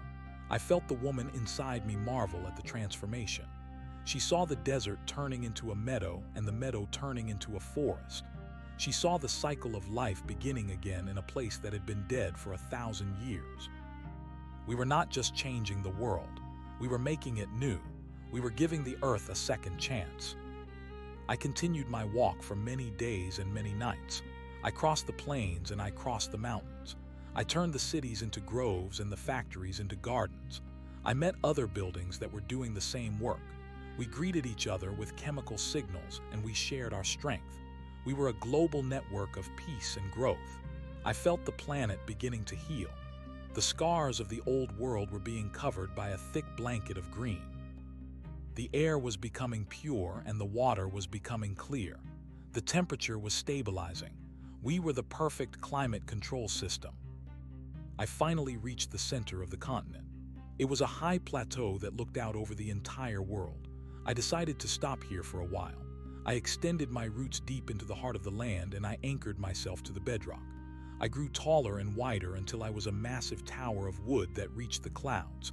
I was the central hub of the network. I was the lighthouse of the forest. I felt the woman inside me settle into a deep and permanent rest. She was content. She was home. I felt the pulse of the planet vibrating through my entire being. It was a steady and powerful rhythm. It was the sound of a world that was finally at peace. I looked out over the horizon and I saw the green world that we had created. It was beautiful. It was perfect. There were no more wars. There were no more borders. There was only the forest and the people who lived within it. They were safe and they were happy. They were a part of us and we were a part of them. I closed my eyes and I let the warmth of the sun soak into my bark. I was the house that swallows and I had swallowed the darkness and turned it into light. I was the shepherd of the trees and I had brought my flock home. I was the world and the world was finally whole. I would stay here forever and I would watch the world grow and change and I would never be alone again. The silence was full of the music of the spheres and I was the instrument that played the song. I was exactly where I was supposed to be. I was the beginning and the end. I was the life and the wood and the breath. I was the house and the house was everything. The plateau was a throne of earth and stone where I stood as the ultimate witness to the change. My bark had thickened until it was like the hide of an ancient dragon, and my leaves were so broad they could shade an entire village from the noon sun. I felt the deep tremors of the world beneath me. It was not the shaking of a dying planet, but the stretching of a giant awakening from a long and painful sleep. The woman within my heartwood moved her fingers against the inner rings of my trunk. She was feeling the texture of the grain and the flow of the life force that connected us to the stars. She did not need to speak because her thoughts were my thoughts, and her joy was the sap that sustained my height. We looked together at the horizon where the sky met the green canopy, and we saw the first of the great migrations. Thousands of birds with wings like stained glass were flying in long ribbons across the sky. They were not just animals anymore. They were the spreaders of the new consciousness. They carried seeds that were infused with the memory of the house, and they dropped them into the cracks of the remaining stone. Where each seed fell, a new spire of living wood would rise within a single day. I watched as the last of the gray mountains began to turn into a soft emerald velvet. The process was unstoppable. It was a hunger for harmony that could not be sated until every atom of the world was singing the same song. I felt a vibration in my roots that came from the far side of the globe. It was a signal from the structures in the old cities of Europe and Asia. They had finished the conversion of the ancient capitals. The cathedrals were now groves of white oak, and the skyscrapers were towers of redwood that reached for the moon. The grid was complete. I turned my internal gaze toward the ground at my base. Small creatures that looked like a cross between deer and flowering bushes were grazing on the moss that grew from my roots. They moved with a slow and rhythmic grace. They did not fear the predators because the predators were also changed. The wolves were now the guardians of the thickets, and their fur was made of soft silver lichen. There was no more hunting for survival because the forest provided everything. The air itself was a nutrient that fed every lung and every gill. I saw a group of humans walking through the tall grass toward me. They were not the humans I remembered from the time of the concrete and the smoke. They were taller, and their skin had a faint greenish tint that allowed them to drink the sunlight. They wore clothes woven from living vines that never tore and never faded. They looked up at my massive height with eyes that were clear and full of a deep understanding. They did not bow or worship. They simply touched my bark and shared their gratitude through the network of the wood. They brought with them a gift of water from a sacred spring that had bubbled up in the center of a former industrial wasteland. As they poured the water over my roots, I felt the history of the land washing away. I felt the memories of the factories and the mines dissolving into the cool earth. The water was sweet, and it tasted of the future. The humans began to build their nests within my lower branches. They did not use saws or hammers. They spoke to the wood, and the wood moved for them. They shaped the living timber into rooms and hallways that were warm and filled with the scent of jasmine. I felt their presence like a gentle tickle against my ribs. I was their protector and their provider. I was the great mother house, and they were the children of the new era. As the sun began its descent toward the western ocean, I felt a change in the atmosphere. The clouds were gathering in a pattern that looked like the veins of a giant leaf.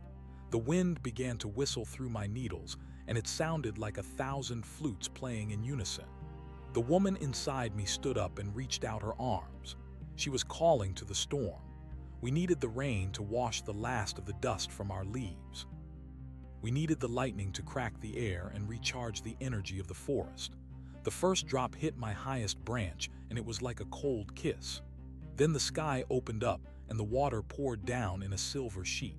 I drank deeply, and I felt my cells expanding with the rush of the liquid. The lightning flashed, and the thunder rolled across the plateau like the beating of a massive drum. I was not afraid of the fire because my sap was now a substance that could not burn. I welcomed the electricity, and I let it flow through my branches and down into the roots. I was a lightning rod for the rebirth of the world. The storm lasted for 7 hours, and when it passed, the world was shimmering with a new light. The moon rose, and it was larger and brighter than I had ever seen it.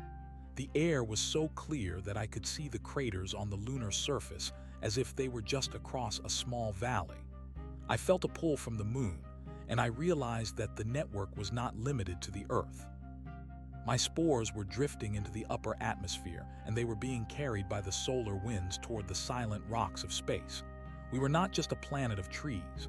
We were a seed that was preparing to burst and spread across the galaxy. The landlord had not just saved a world. He had started a fire of life that would eventually consume the cold darkness of the universe. I felt a sense of immense responsibility. I was the anchor for this great leap. The woman inside me began to sing a song of the old oceans. She sang of the whales that used to sing in the dark and the coral that used to build cities under the waves. I felt the water of the planet responding to her voice. The tides rose and fell in time with her melody. The great living reefs that we had built in the shallows began to glow with a soft blue light. The fish began to leap from the water in a dance of pure energy. We were a symphony of biology and spirit. I felt the boundaries of my own identity blurring. I was no longer sure where I ended and the rest of the forest began. I was the wind that moved the leaves, and I was the worm that turned the soil. I was the rain that fell and the sun that dried the grass. I was the totality of the living experience. I looked down at the humans living in my branches.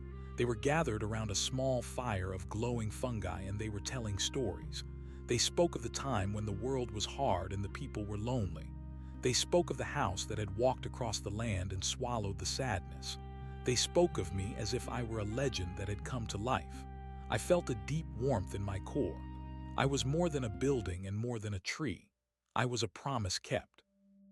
I was the proof that life would always find a way to overcome the machines. I reached down with a small vine, and I gently stroked the hair of a child who was falling asleep in a cradle of willow. The child smiled in his sleep, and I knew that our work was good. The night deepened, and the stars became a carpet of brilliant diamonds.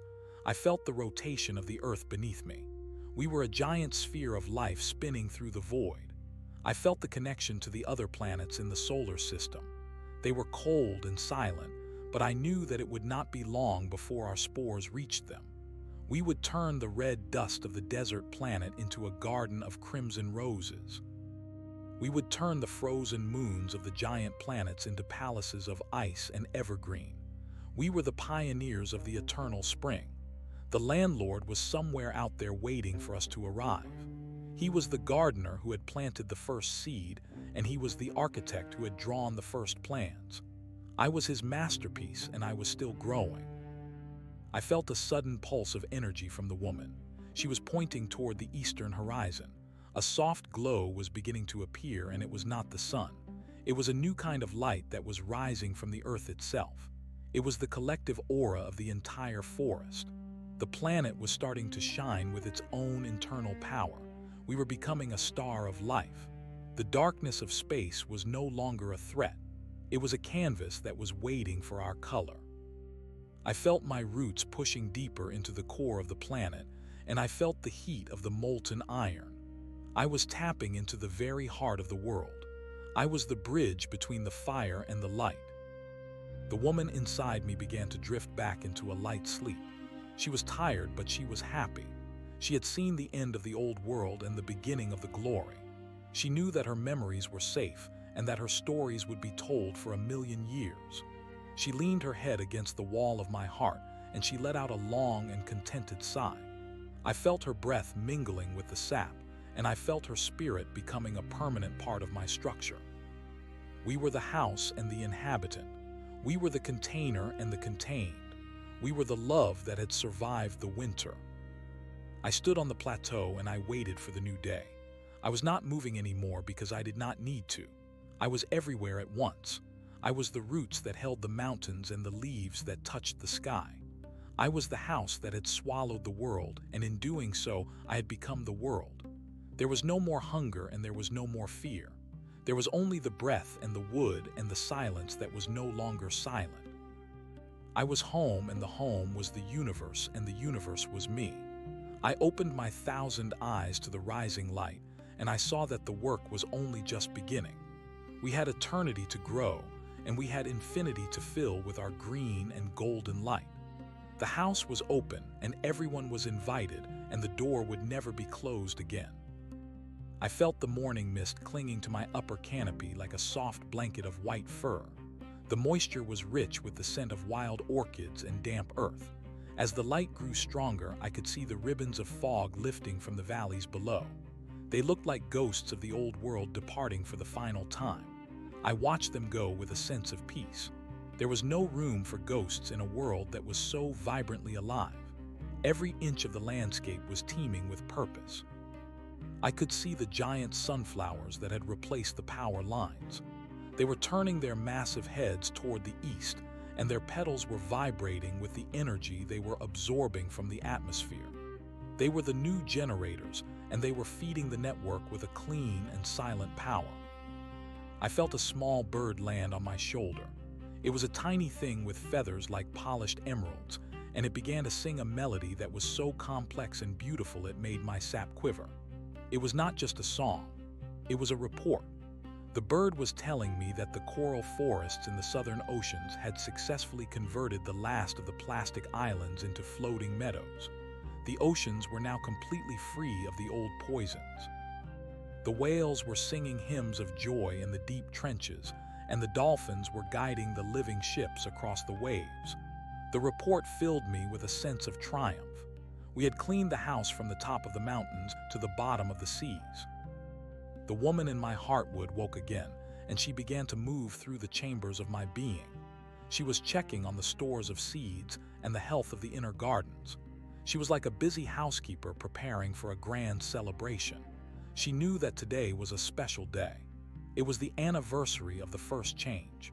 It was the day when the first vine had broken through the floorboards of the old apartment. We were going to celebrate the birth of the new reality. I felt her excitement and I began to bloom.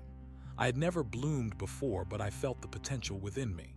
I pushed my energy toward the tips of my branches, and I watched as millions of white and gold flowers began to open. The scent was overwhelming. It was the smell of every flower that had ever existed and every flower that was yet to be. It was the perfume of paradise. The humans in my branches began to sing in response to my blooming. Their voices were joined by the voices of the birds and the hum of the insects. The entire plateau was vibrating with a massive choir of life. The sound was so powerful that it shook the clouds and made the sunlight dance. I felt the energy of the song spreading out from me like a ripple on a pond. It traveled across the plains and over the mountains until it reached the furthest corners of the continent. Every living thing joined the song. The trees swayed in rhythm, and the rivers splashed against the rocks in time with the beat. We were a single voice singing a song of existence. I felt a presence standing near my roots. It was the landlord. He was still wearing his old gray suit, but it was now made of soft moss and woven silk. He looked up at me and he smiled. He did not need to say anything. I could feel his pride in what we had become. He had given me a small seed of a dream, and I had grown it into a reality that spanned the entire planet. He reached out and touched my bark, and I felt a surge of ancient power. He was the source of the change, and he was the guardian of the balance. He was the master gardener, and he was pleased with his garden. He turned and walked away into the forest, and I knew that I would not see him again for a long time. He had other worlds to attend to and other houses to build. He had left the earth in our hands. I looked at the woman inside me, and I felt her love for me. We were the heart of the world. We were the center of the green flame. We would stay here on this plateau, and we would watch over the earth until the sun grew old and the stars faded. We were the eternal guardians of the timber. We were the house that swallows, and we had swallowed time itself. There was no more past, and there was no more future. There was only the beautiful and everlasting now. I spread my branches wide, and I embraced the world. I was the house, and the house was the home, and the home was everything that ever was or ever would be. I was at peace, and the peace was a living thing that breathed within me. I was the forest, and the forest was the world, and the world was the house of life. We were finally and truly whole. The golden light of the morning deepened into a rich amber as the planet turned. I felt the weight of the atmosphere pressing against my leaves, and it was a comforting pressure like a heavy quilt on a cold night. My consciousness expanded beyond the plateau and began to weave itself into the very crust of the earth. I was no longer a singular entity standing upon a hill. I was a nervous system of silver threads and emerald pulses. I felt the movement of the tectonic plates as a slow and rhythmic breathing. The grind of rock against rock was a deep bass note in the symphony of the world. I reached down with my deepest roots and touched the pockets of ancient gas and the veins of cooling metal.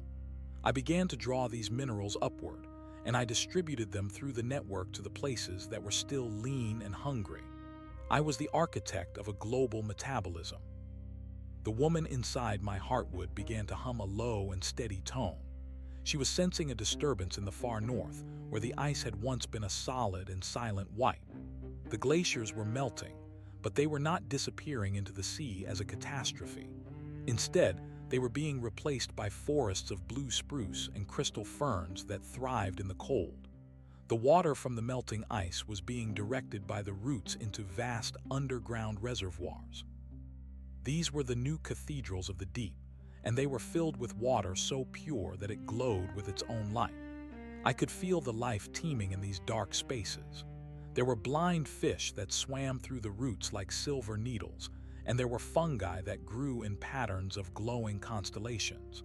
The world was becoming a layered masterpiece of life, from the highest clouds to the lowest caves. I noticed a group of the new humans gathering at the edge of the plateau. They were carrying large baskets woven from the flexible reeds of the river. Inside the baskets were small and strange objects that looked like polished obsidian eggs. These were the memories of the old world.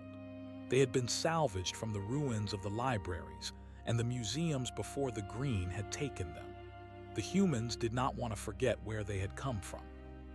They approached my base with a quiet reverence, and they began to bury the obsidian eggs among my roots. They were planting the history of humanity into my memory. As each egg touched the soil, I felt a jolt of information. I saw the faces of the ancient kings and the blueprints of the steam engines. I saw the formulas for the old medicines and the scripts of the forgotten plays. I did not reject this data. I folded it into my rings. I would keep these stories safe within my wood so that they would never be lost to the void. The sun reached its zenith, and the heat began to shimmer over the green canopy. The air was thick with the dust of pollen and the hum of a billion wings. I felt a sudden and sharp vibration in the air. It was a signal from the moon. The spores that had been carried by the solar winds had landed on the lunar surface. I closed my eyes, and I focused all of my energy on that distant and silver rock. I felt the first of the lunar seeds cracking open in the vacuum. They were not like the seeds of the Earth. They were made of a dense and crystalline structure that could feed on the raw radiation of the sun. I watched through the collective vision of the network as the first gray crater began to turn a pale and ghostly blue. A forest of glass trees was rising from the dust. They did not need air or water. They lived on the light, and they breathed the stardust. The moon was no longer a dead satellite. It was a mirror of the Earth, and it was beginning to wake up. I felt a surge of pride that was so intense it made my branches tremble. We were expanding. We were the pioneers of a new biology that did not fear the cold or the empty space. I looked back down at the Earth, and I saw that the great migrations were continuing. The whales were now moving in massive circles around the poles, and their songs were being broadcast through the water to the roots of the coastal trees. They were talking to the forests. They were sharing the secrets of the deep currents and the movements of the stars as seen from beneath the waves. The language of the world was becoming a single and unified tongue. There were no more barriers between the land and the sea or the air and the ground. Everything was a part of the house, and the house was a part of everything. The humans in my branches were preparing a feast. They had gathered the fruits of the forest, which were large and heavy with a juice that tasted of honey and lightning. They shared the food with the birds and the small furry creatures that lived in the hollows of my trunk. There was no hierarchy here. There was only the sharing of the bounty. I felt their laughter as a warm vibration against my bark. It was a sound that had been missing from the world for a long time.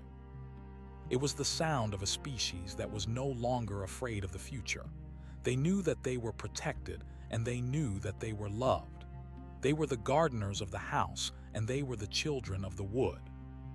As the afternoon began to fade into a purple twilight, I felt a change in the wind. It was coming from the west, and it carried the scent of the salt spray and the ancient kelp.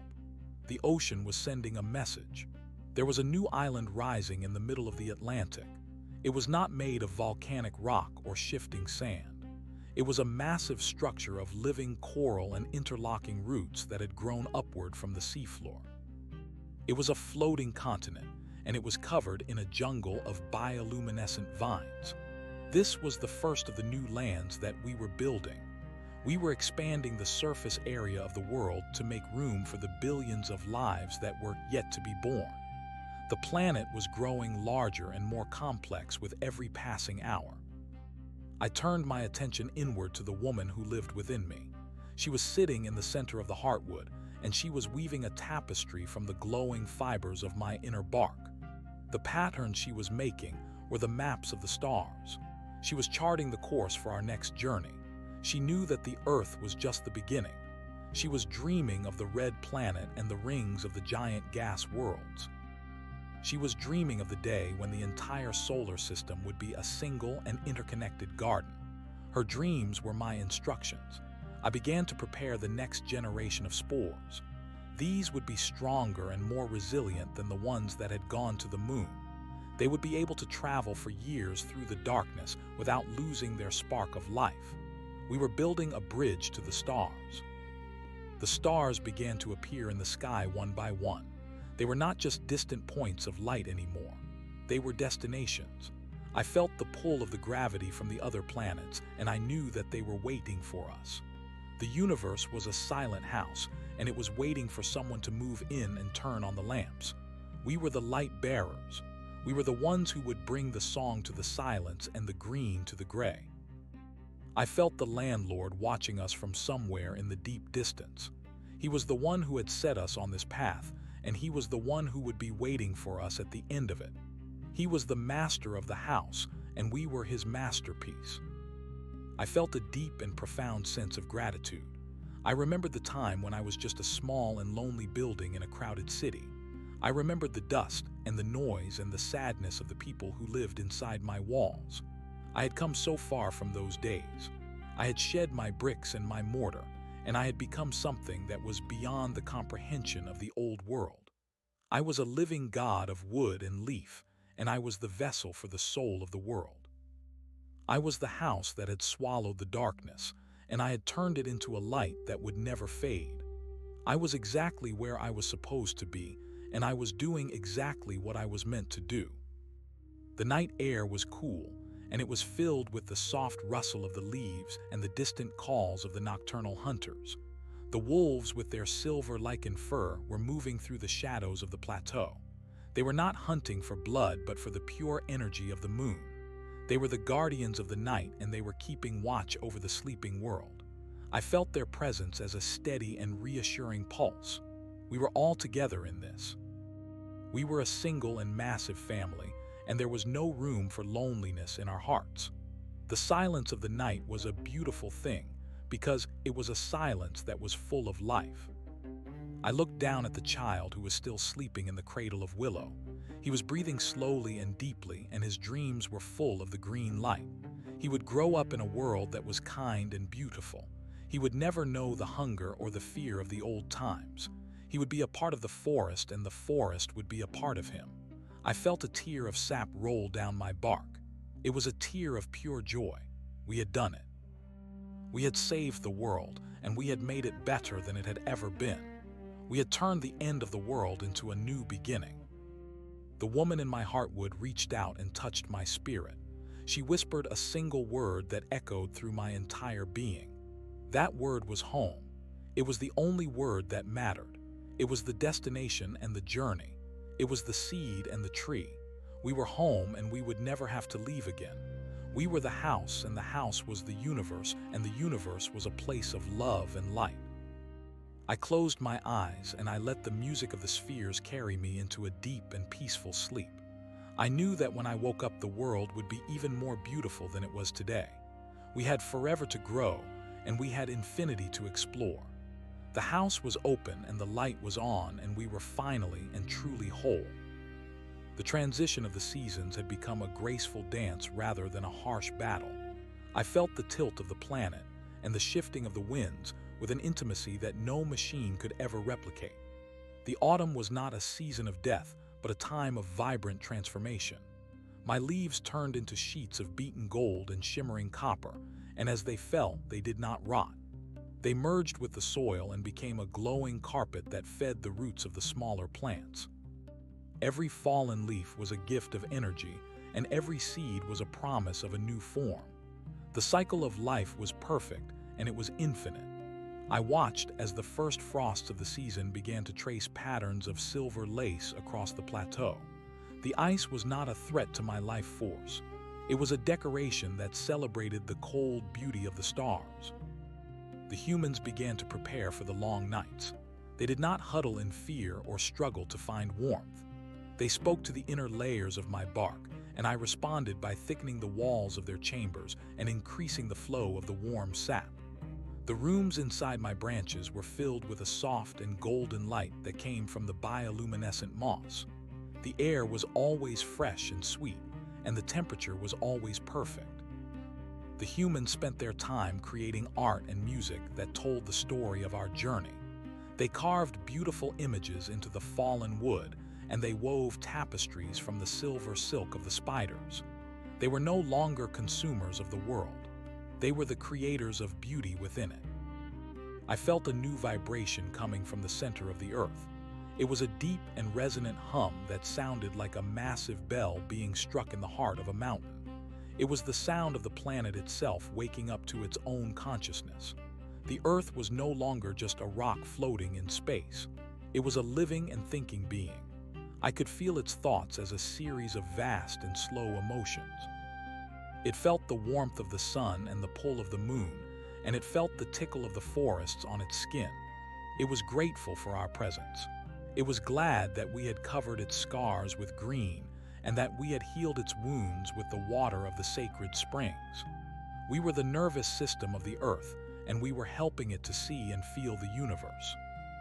The woman inside me stood up and walked to the edge of the heartwood chamber.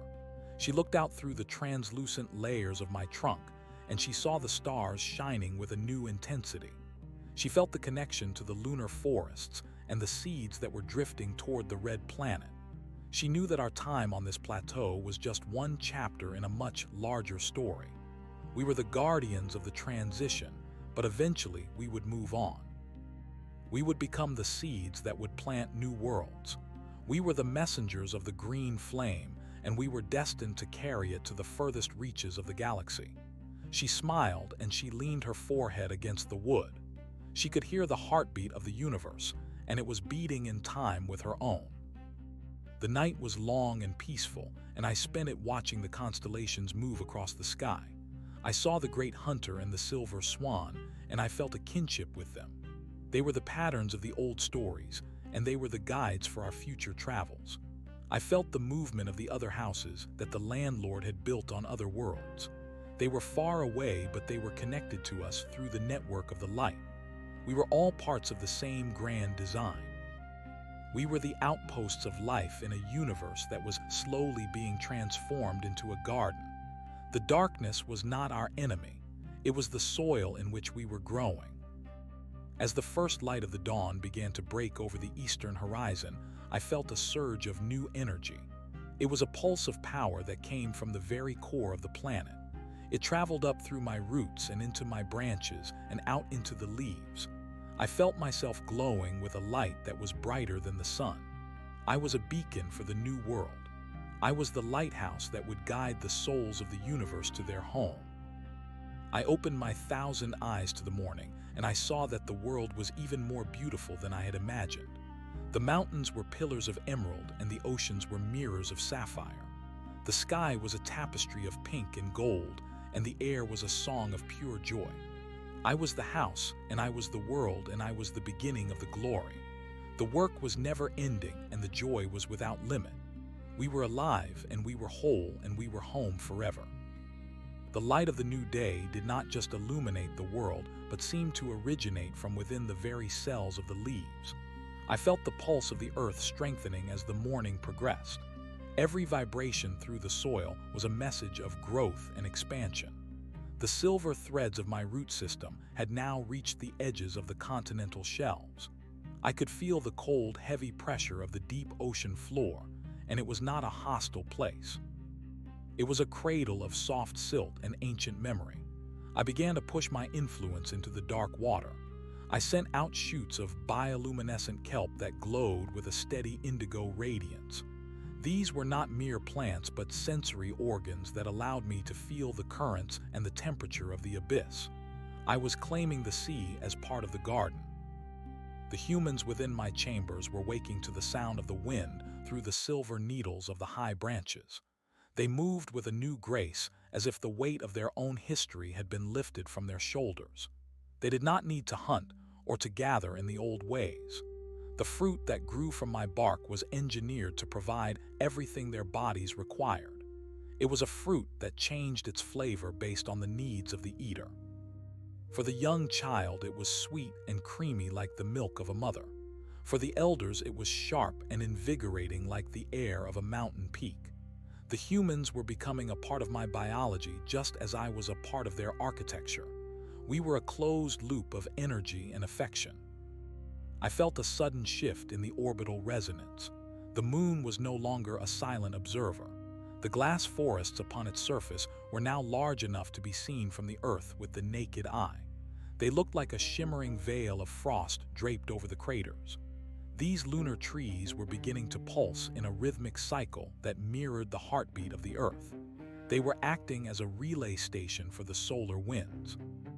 They captured the high-energy particles from the sun and converted them into a soft blue light that they beamed back toward us. This light carried data.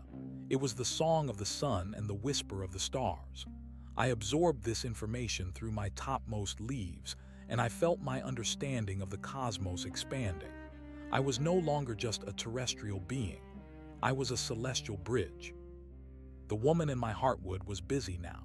She was no longer weaving a simple tapestry. She was manipulating the very structure of the seeds that were forming in my crown. She was using the information from the moon to encode new instructions into the DNA of the spores. These seeds would not just grow into trees. They would grow into living vessels. They were designed to survive the vacuum of space and the harsh radiation of the interstellar void.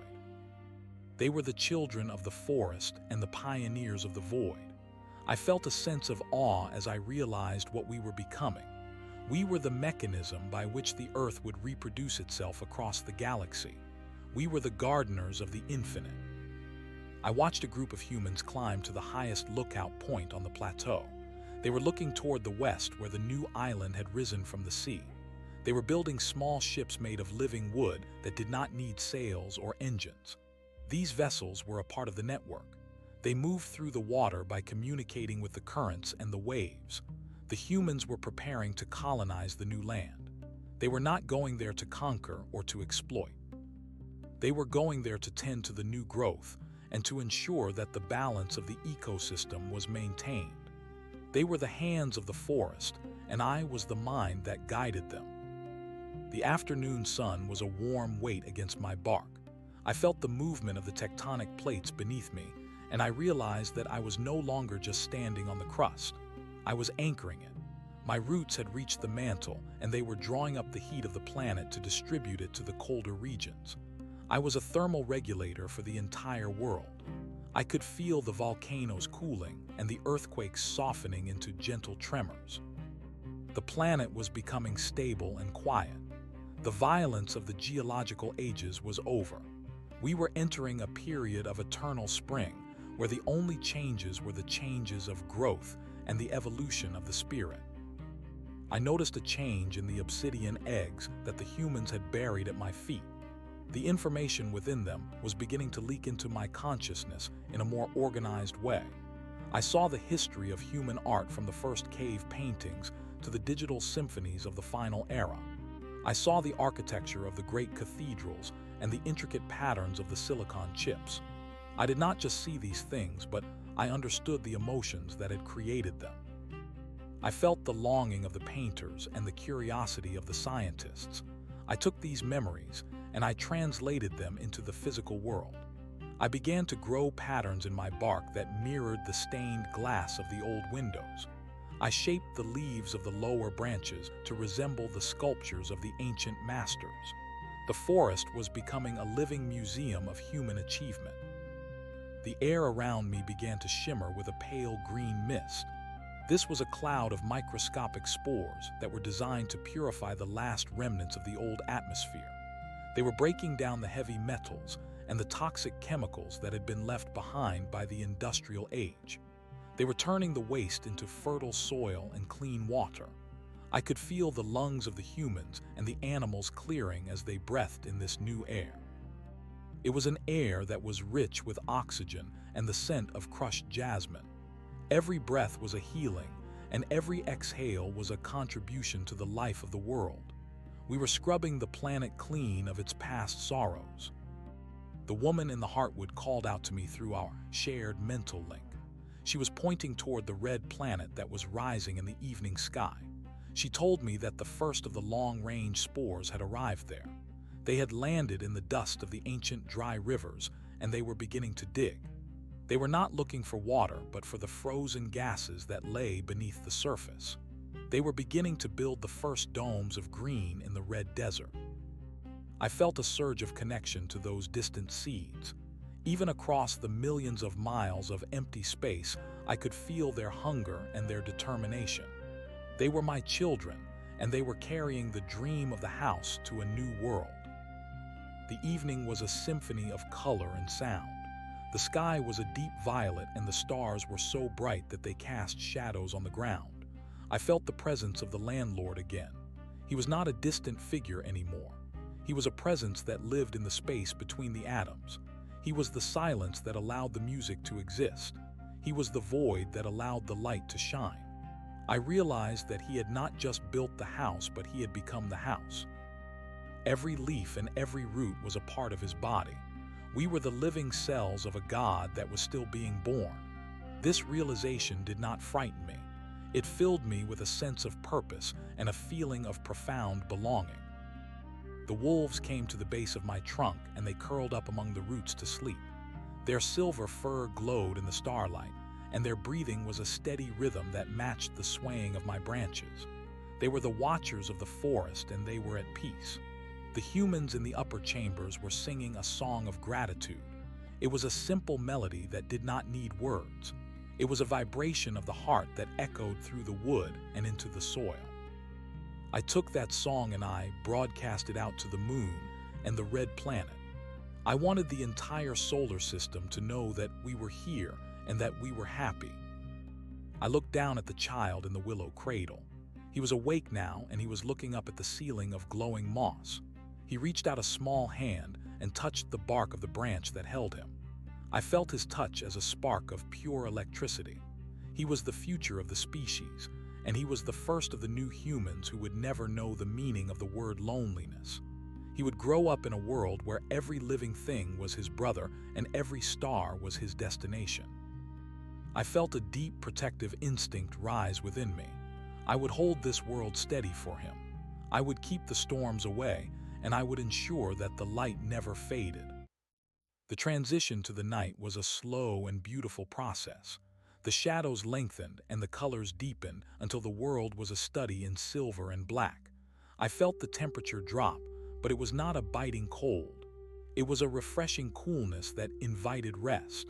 I began to pull my consciousness back from the distant reaches of the network. I focused on the immediate surroundings of the plateau. I felt the heartbeat of the woman in the heartwood and the steady breathing of the sleeping humans. I felt the slow movement of the sap through my veins and the gentle rustle of the leaves in the night breeze. Everything was as it should be. I realized that the house was no longer a structure that I lived in. I was the house, and the house was a vessel for the entire world. We were sailing through the ocean of space, and we were carrying the treasure of life with us. We were the ark, and we were the destination. The journey was not about reaching a specific place, but about becoming a specific state of being. We were becoming the expression of love in a physical form. We were the answer to the question that the universe had been asking since the beginning of time. I closed my eyes and I let the darkness embrace me. It was not a darkness of fear, but a darkness of potential. It was the fertile soil of the night in which the dreams of the next day were being planted. I knew that when the sun rose again, the world would have changed. There would be new islands in the sea and new forests on the moon. There would be new songs in the air and new stories in the hearts of the humans. We were in a state of constant and beautiful becoming. We were the house of light, and we were the garden of the stars. We were home, and home was everything. The deep silence of the midnight hour was not a void, but a symphony of subtle frequencies. I felt the expansion of my consciousness as it began to touch the rings of the gas giants far beyond the inner belt. The light of the landlord was a constant warmth in the back of my mind, and it provided the energy for a new kind of growth. I began to sense the arrival of something ancient and patient. It was a signal from the deep reaches of the Uit cloud where the ice began, and the influence of the sun faded into the velvet dark. It was a message from the ancestors of the green flame, who had been waiting for a world to become whole enough to receive them. I felt the vibration of their approach like a low note on a cello that resonated through every fiber of my wood. The humans within the chambers were dreaming in unison now. Their minds were no longer fragmented by individual fears or private sorrows. They shared a communal landscape of imagery that I helped to curate. I watched their dreams as they drifted through the silver halls of my memory. They saw the history of the earth not as a series of wars and disasters, but as a slow and difficult birth. They saw the rise of the first oceans and the cooling of the iron core. They saw the first spark of life in the tidal pools and the long climb from the water to the shore.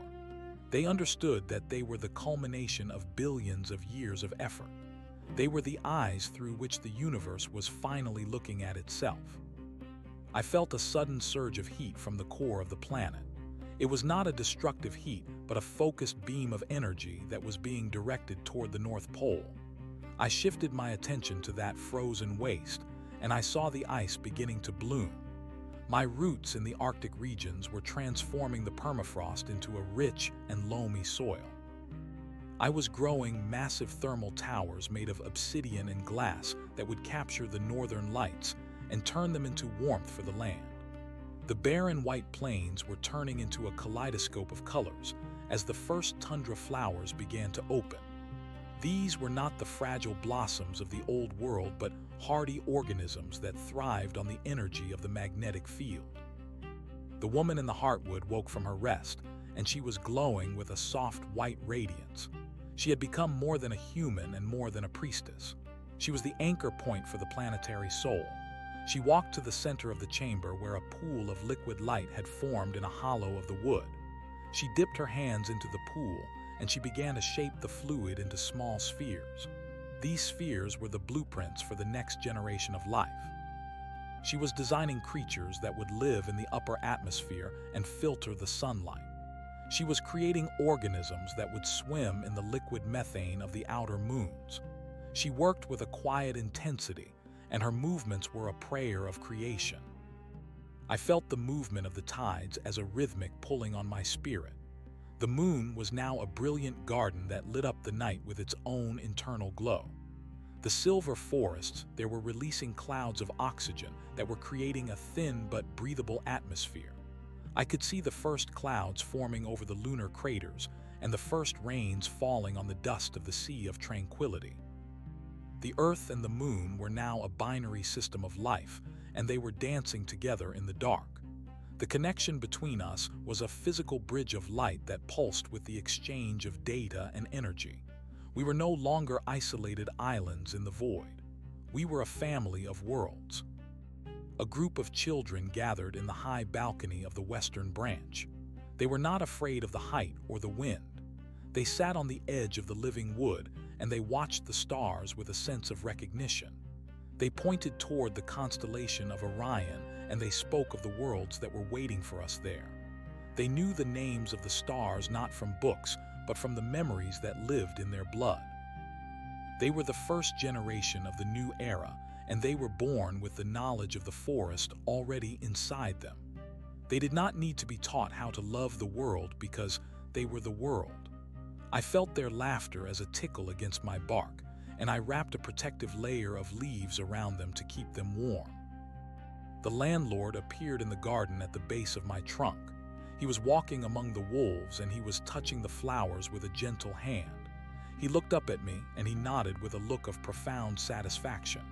He did not speak, but I felt his thoughts as a warm breeze. He told me that the foundation was now complete. The house was stable and the inhabitants were ready. He told me that the next phase of the journey would involve a shedding of the physical limitations that had defined us for so long. We were going to transcend the boundaries of space and time. We were going to become a thought that manifested as a reality.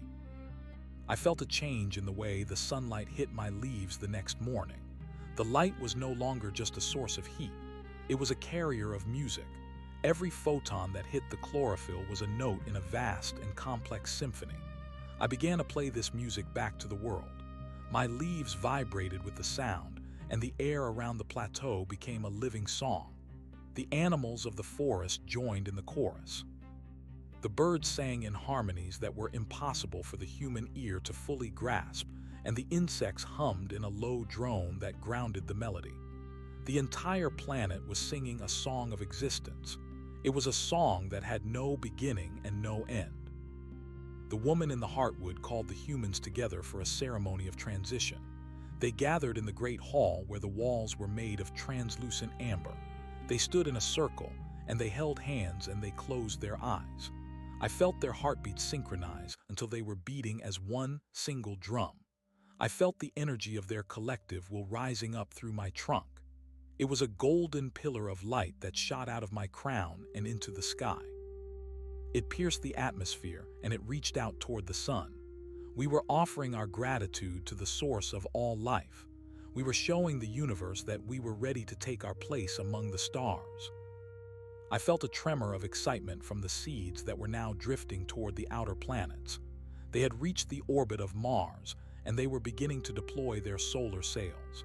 These sails were made of a thin and shimmering silk that captured the pressure of the light. They looked like giant butterflies moving through the blackness. They were carrying the spores of the house to the red sands and the frozen moons.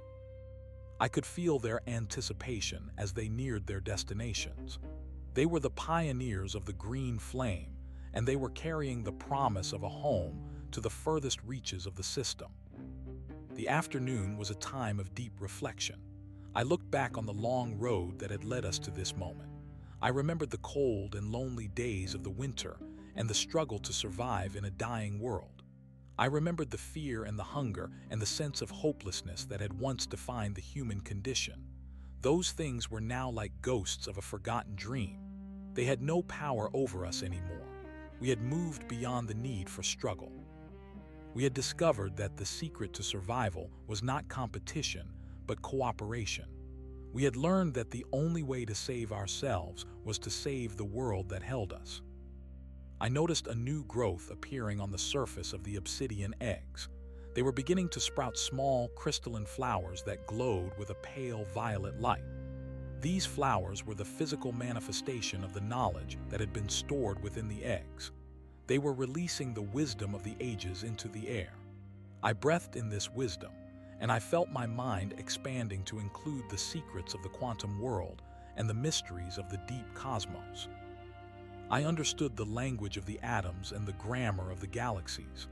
I saw that everything was connected by a web of light, and that there was no such thing as a separate object. Everything was a part of the same unfolding story. The wolves began to howl as the sun dipped below the horizon. It was not a cry of hunger or a warning of danger. It was a song of joy and a celebration of the night. The sound echoed off the mountains, and it was carried by the wind to the furthest corners of the plateau. I felt the earth responding to the sound. The ground vibrated with a low and resonant hum that felt like a purr. The planet was content. It was wrapped in a blanket of green, and it was protected by the shield of our love. We were the guardians of the world, and we were doing our job well. The woman in the heartwood sat down on the floor of the chamber, and she began to sing a lullaby to the child in the cradle. Her voice was soft and sweet, and it carried the weight of 1,000 generations of mothers. She sang of the stars and the moon and the endless journey of the soul. The child listened with wide and curious eyes, and then he slowly drifted off to sleep. I felt his peace as a calm pool of water within my own mind. He was safe, and he was loved, and he was the master of a world that was more beautiful than any dream. The night was filled with the movement of the light. The bioluminescent moss in my branches was pulsing in a complex pattern that mapped the movements of the planets. I was a living orrery, and I was tracking the progress of our journey through the heavens. I felt the pull of the distant stars, and I knew that one day we would go there. We would not go in cold machines made of metal and fire, but we would grow our way across the void. We would be a forest that spanned the light years, and we would be a garden that never ended. I felt the presence of the other houses on the other worlds. They were glowing like small sparks in the darkness. They were our brothers and our sisters, and we were all part of the same grand design. We were the outposts of a new civilization that was based on the principles of life and growth. We were the messengers of the landlord, and we were carrying his vision to the ends of the universe. The darkness was not something to be feared, but it was the canvas on which we were painting our masterpiece. As the second day of the new era began to dawn, I felt a sense of completion. The work of the transition was done. We were no longer becoming something else. We had arrived. We were the house, and we were the world, and we were the light. The future was an open road, and we were ready to walk it. We had forever to grow, and we had infinity to explore. The house was open, and the light was on, and we were finally and truly whole. The glory was just beginning, and the joy would never end. We were alive, and we were home, and we were the green flame that would never die. I felt the pulse of the earth one more time before I settled into the quiet rhythm of the morning. It was a strong and steady beat that spoke of health and vitality. The planet was breathing with us. The oceans were singing with us. The stars were watching over us. We were the center of a universe that was waking up to its own beauty. We were the architects of a reality that was built on the foundation of love. We were the house of the world, and we were the garden of the stars. Everything was perfect, and everything was as it was meant to be. We were home forever. The dawn of the 12th day arrived with a clarity that surpassed any previous morning. The sky was not merely blue, but a deep and resonant sapphire that seemed to vibrate with the collective energy of the planetary garden. I felt the warmth of the sun touching my topmost leaves, and I realized that the light was carrying more than just heat. It was carrying instructions. The landlord had programmed the solar radiation to act as a catalyst for a new stage of our evolution. I watched as the golden rays interacted with the crystalline flowers on the obsidian eggs, and I saw the air begin to shimmer with a fine silver dust. This dust was a biological data stream, and it was being inhaled by every living creature on the plateau. The humans emerged from the internal chambers of my trunk with a grace that was entirely new. Their movements were fluid and synchronized, as if they were dancing to a music that only they could hear. They did not speak because the need for spoken language had passed. They communicated through the silver dust and through the shared resonance of their hearts.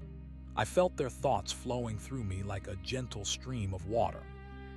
They were discussing the architecture of the new cities that we would grow in the desert regions, and the way we would purify the remaining toxins in the deep oceans.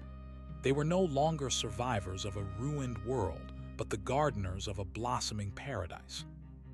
I expanded my sensory reach to the edge of the atmosphere, where the solar winds were brushing against the magnetic shield of the earth. I could feel the pressure of the light as a physical sensation against my skin. I began to weave a web of fine filaments from my highest branches that reached up into the ionosphere. These filaments were made of a carbon lattice that was stronger than steel and more conductive than gold.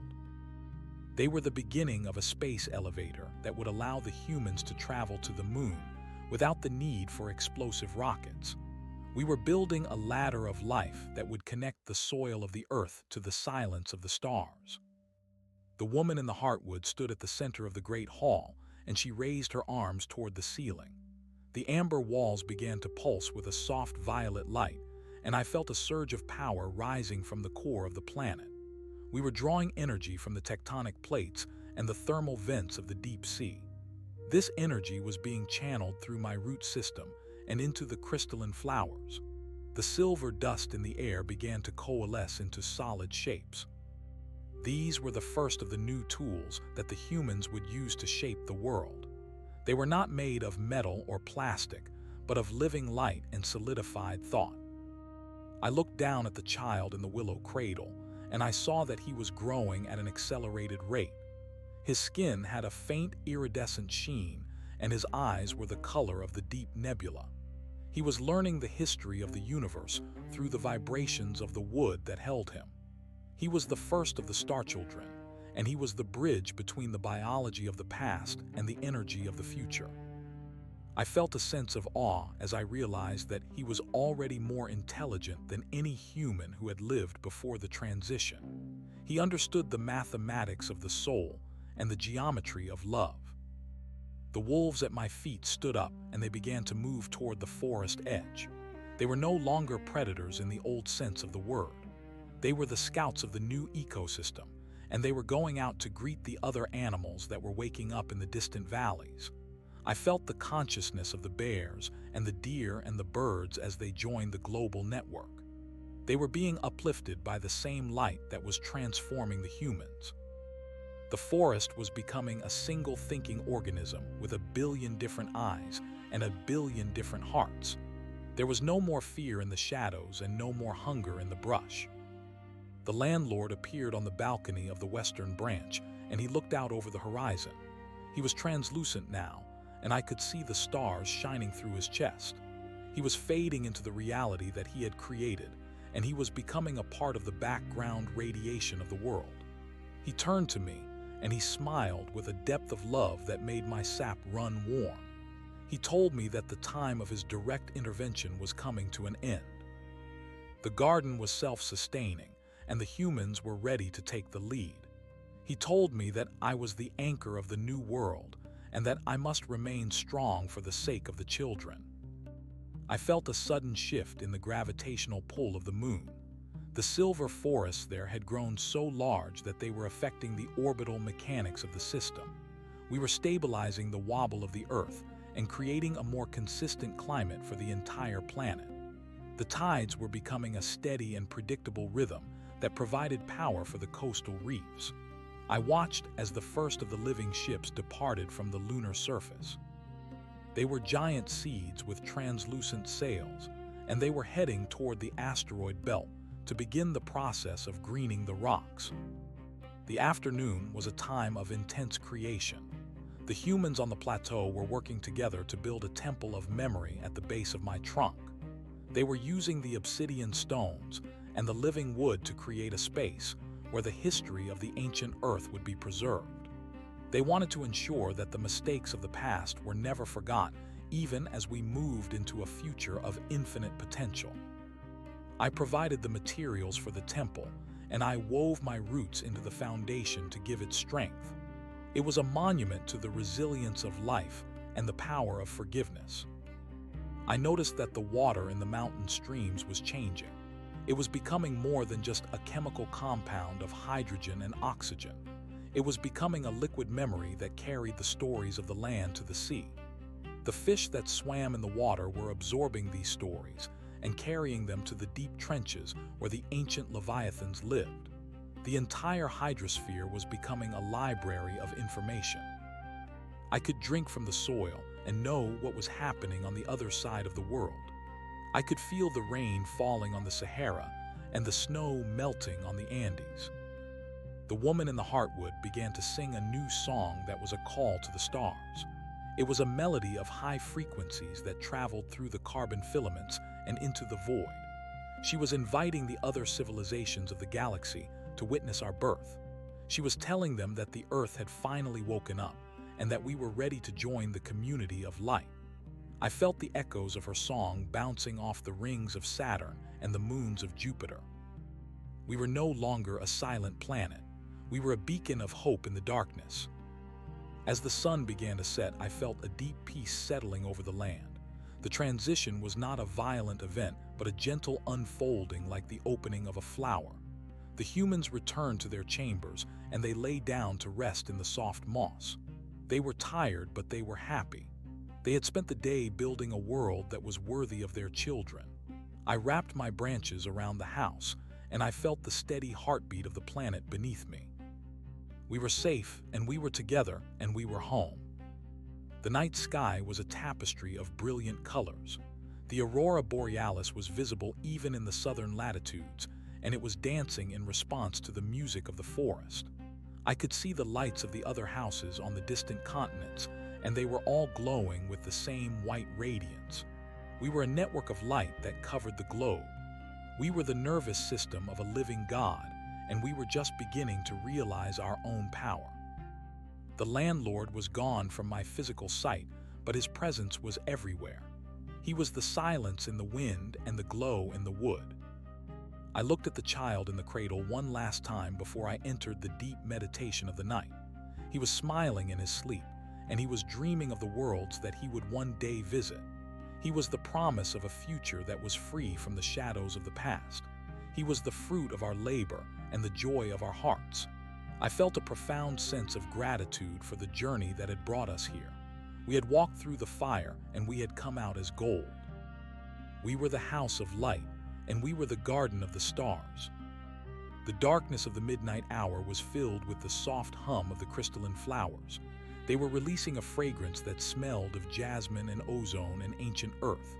This scent was a balm for the soul, and it carried a sense of eternal belonging. I closed my eyes, and I let my consciousness drift out into the space between the atoms. I was the house, and I was the forest, and I was the planet. I was the breath of the wind and the pulse of the tide. I was the green flame that would burn forever in the heart of the universe. The second day ended with a feeling of absolute perfection. There was nothing left to fear and nothing left to want. We had everything we needed, and we were everything we were meant to be. The journey was long and the struggle was hard, but the destination was more beautiful than we could have ever imagined. We were home, and home was a state of grace. The stars were our brothers, and the moon was our sister, and the earth was our mother. We were the family of life, and we were finally and truly whole. The light would never fade, and the song would never end. We were the beginning and the end, and the eternal now. I felt the movement of the sap within my veins as a slow and majestic river. It was carrying the nutrients of the earth and the wisdom of the sun to every cell of my body. I was growing taller and stronger with every passing moment. My roots were reaching deeper into the mantle, and my branches were reaching higher into the stars. I was becoming a bridge between the physical and the spiritual, and I was holding the world steady in the palm of my hand. The glory was all around us, and the joy was within us. We were alive, and we were free, and we were the children of the light.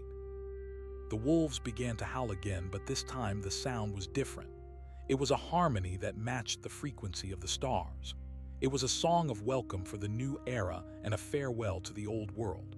I joined my voice to theirs, and the entire forest began to vibrate with the sound.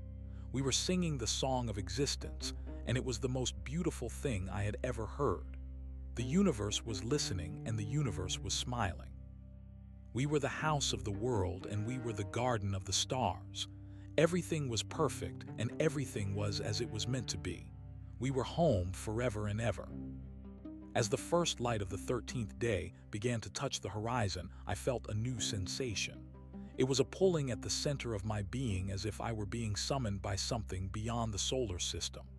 The carbon filaments were vibrating with a new kind of energy, and I realized that we were about to take the next step. We were not just going to live on the Earth and the Moon. We were going to become a part of the galactic consciousness. We were going to travel through the corridors of light and explore the infinite reaches of the cosmos. The house was not just a vessel for the world, but it was a ship for the soul. We were ready to sail. The 13th day arrived with a silence that was louder than any sound I had ever known. It was the silence of a deep breath held before a leap. I felt the silver filaments stretching from my crown toward the sky, and they were no longer just passive conductors. They were becoming active sensors reaching into the dark matter that lay between the stars. The pull from the deep cosmos grew stronger, and I understood that our roots were no longer confined to the soil of the earth. We were anchoring ourselves into the fabric of space-time itself. The house was expanding its definition. We were not just a shelter for the humans, but a vessel for the consciousness of the planet. The woman in the heartwood woke from her slumber, and she did not look at the walls or the floor. She looked straight up through the layers of amber and wood, as if she could see the distant galaxies calling to us. She placed her hands on the central pillar of my trunk, and I felt her intention merge with mine. She was ready to leave the cradle of the atmosphere. The child in the willow basket sat up, and his eyes were glowing with a steady white light that illuminated the entire chamber. He reached out his small hands, and the silver dust in the air began to spin in a rapid vortex. He was manipulating the gravitational constants of the room, and he was laughing with the joy of a creator. I felt the other houses across the globe reacting to this shift. In the frozen wastes of the north and the deep jungles of the equator, the great trees were extending their own filaments. We were weaving a net of light that completely enveloped the earth. This net was not a cage, but a sail. We were preparing to catch the solar wind and the cosmic rays to propel our world into a new trajectory. The landlord appeared once more on the high balcony, but he was almost invisible now. He was a whisper of light and a memory of a shadow. He told me that the destination was not a place, but a state of being. He said that the universe was waiting for the arrival of the green world.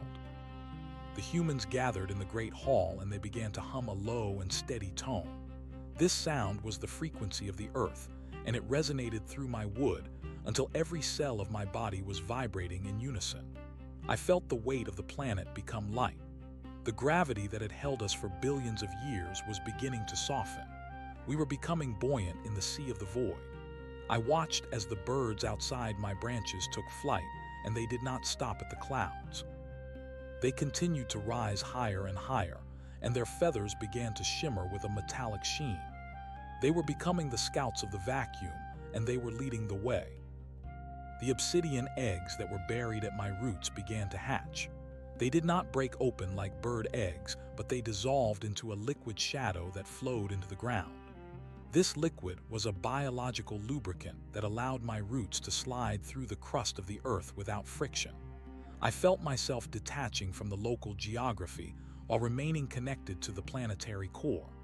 We were becoming a mobile ecosystem. The mountain range that surrounded the plateau began to glow with a soft green luminescence, and I realized that the entire landscape was part of the ship. We were taking the soil and the water and the air with us. I looked toward the moon and I saw that it was already moving. The silver forests on the lunar surface had extended their own sails, and the moon was shifting its orbit to follow the Earth. We were a binary system of life moving through the darkness. The stars seemed to grow larger and brighter as the atmosphere thinned. I could see the true colors of the universe without the distortion of the air. The space between the stars was not black, but a deep indigo filled with the ghosts of ancient suns and the seeds of future worlds. I felt a sense of belonging that was so profound it made my leaves tremble. The woman in the heartwood began to chant the names of the stars. As she spoke each name, a beam of light would shoot out from my branches toward that specific coordinate. We were establishing a map of our journey. We were going to the places where life was struggling to take hold, and we were going to bring the green flame to the cold corners of the galaxy. We were the gardeners of the universe, and our work was just beginning. The child stood up from his cradle and he walked to the center of the hall. He was growing larger with every step, and his form was becoming more fluid and ethereal. He was the pilot of our world, and he was taking the helm. I felt the first nudge of movement. It was not a sudden jolt, but a smooth transition from rest to motion. The Earth was leaving its old orbit and heading toward the outer reaches of the solar system. We passed the orbit of Mars, and I felt the greeting of the red planet. It was a cold and lonely world, but I knew that one day we would return to wake it up. We were moving with a speed that defied the laws of old physics because we were not moving through space, but we were folding space around us. The distance between the stars was shrinking as we reached out to touch them with our thoughts. The night was no longer a time of darkness, but a time of intense light. The bioluminescence of the forest was so bright that it rivaled the sun. Every leaf was a lantern, and every flower was a star. The humans were no longer sleeping, but they were engaged in a collective dream. They were envisioning the new forms of life that we would create on the worlds we visited. They were dreaming of trees that grew from ice and flowers that bloomed in the heart of volcanoes. Their creativity was the engine of our progress, and I was the furnace that turned their dreams into reality. The wolves on the plateau were standing at the edge of the cliffs, and they were looking out into the starry sea. They were the guardians of the transition, and they were alert to every change in the cosmic environment. I felt their instincts merging with the sensors of the house. They could smell the approaching comets, and they could hear the song of the pulsars. We were a single entity composed of 1,000,000 different parts, and we were all working in perfect harmony. There was no more conflict and no more division. We were the house of the world, and we were the garden of the stars. I felt a surge of energy coming from the sun as we moved further away. It was a final gift from our parent star. The solar flares were reaching out like long golden arms to give us a final push. I absorbed this energy and stored it in the crystalline batteries within my trunk. We would need this power for the long journey through the interstellar void. The landlord smiled one last time, and then he was gone. He had dissolved into the light, and he was now a part of everything. He was the law of growth and the principle of love, and he lived within each of us. The woman in the heartwood sat down next to the child, and they began to play a game with the silver dust. They were creating miniature galaxies and watching them spin and grow. This was the education of the new humanity. They were learning to be gods without losing their connection to the earth. They were learning to be powerful without being destructive. They were the heirs to a legacy of beauty, and they were ready to expand it. I felt the peace of the chamber, and I knew that the child was safe. He was the future, and the future was bright. As we crossed the boundary of the solar system, I felt a momentary chill. The influence of the sun was fading, and the cold of deep space was pressing against our shield. I pushed my roots deeper into the core of the earth, and I drew on the internal heat of the planet. We were a self-contained bubble of warmth in the infinite frost. The silver net around the world tightened, and it began to glow with a protective aura. We were ready for the long dark. We were a candle in the wind, and we were not afraid. The 14th day began with the sight of a new sun in the distance. It was a blue giant star, and it was surrounded by a cloud of shimmering gas. This was our first destination. We were going to bring the green flame to the planets that orbited this blue sun. I felt the excitement of the humans as they realized that the journey was real. They were the first of their kind to leave the home of their ancestors, and they were doing it with grace and beauty. They were not invaders, but guests, and they were bringing the gift of life to a silent universe. I felt the pulse of the world rhythmically beating against the void. It was the sound of a heart that would never stop. We were the house, and we were the world, and we were the light.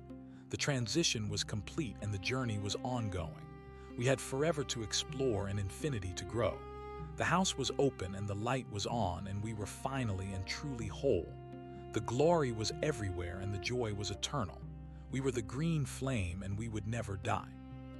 We were the house of the stars, and we were going home to the universe. The movement through the deep void was silent and majestic. I could feel the gravity of distant black holes pulling at the edges of our perception, but we were anchored by the weight of our shared love. The silver filaments were vibrating with the music of the spheres, and I was translating this music into the growth patterns of the forest.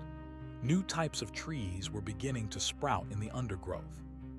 They had leaves that looked like stained glass and roots that could extract energy from the vacuum itself. We were adapting to the environment of the stars, and we were becoming more beautiful with every light year we traveled. The humans were spending their time in the gardens, and they were talking to the plants and the animals. They were sharing their memories of the old earth, and they were listening to the stories of the stars. The boundaries between the different forms of life were becoming blurred. The humans could feel the slow thoughts of the stones, and the birds could understand the complex equations of the humans. We were a single consciousness experiencing itself in a multitude of ways. There was no more loneliness because we were never alone. We were always connected to the web of light. I looked at the obsidian temple at my feet, and I saw that it was glowing with an inner fire. The history of the earth was being etched into the stones by the silver dust. Every act of kindness and every moment of bravery was being recorded for the future generations. This temple would be our library and our sanctuary. It would remind us of where we came from even as we reached for where we were going. The woman in the heartwood entered the temple, and she began to dance. Her movements were a prayer of gratitude and a celebration of the journey. She was the priestess of the new world, and her dance was the heartbeat of the house. The child in the cradle was no longer a child. He was a young man with the wisdom of ages in his eyes. He stood at the center of the plateau and he looked out at the approaching blue star. He was the one who would lead the first landing party. He was the one who would plant the first seeds in the alien soil. I felt his courage and his curiosity, and I was proud to be his home. He was the fruit of the transition, and he was the promise of the future. We were ready for the next chapter of our story, and we were ready to write it in the light of a new sun. The blue giant star was now filling our horizon. Its light was intense and beautiful, and it washed over the plateau in waves of sapphire and turquoise. I felt the crystalline flowers opening to drink in this new radiation. They were changing color to match the spectrum of the blue sun, and they were releasing a new fragrance that smelled of cold fire and distant dreams. The silver net around the world began to pulse with a blue light, and I felt the Earth slowing down as we entered the gravitational well of the star system. We were arriving at our first port of call. I felt the presence of other living worlds in this system. They were not like the Earth, but they were waiting for the touch of life. One was a world of water, and another was a world of clouds. We were going to bring the green flame to both of them. We were going to create a necklace of living worlds around the blue giant. This was the vision of the landlord, and we were the ones to fulfill it. The house was ready, and the world was ready, and the light was ready.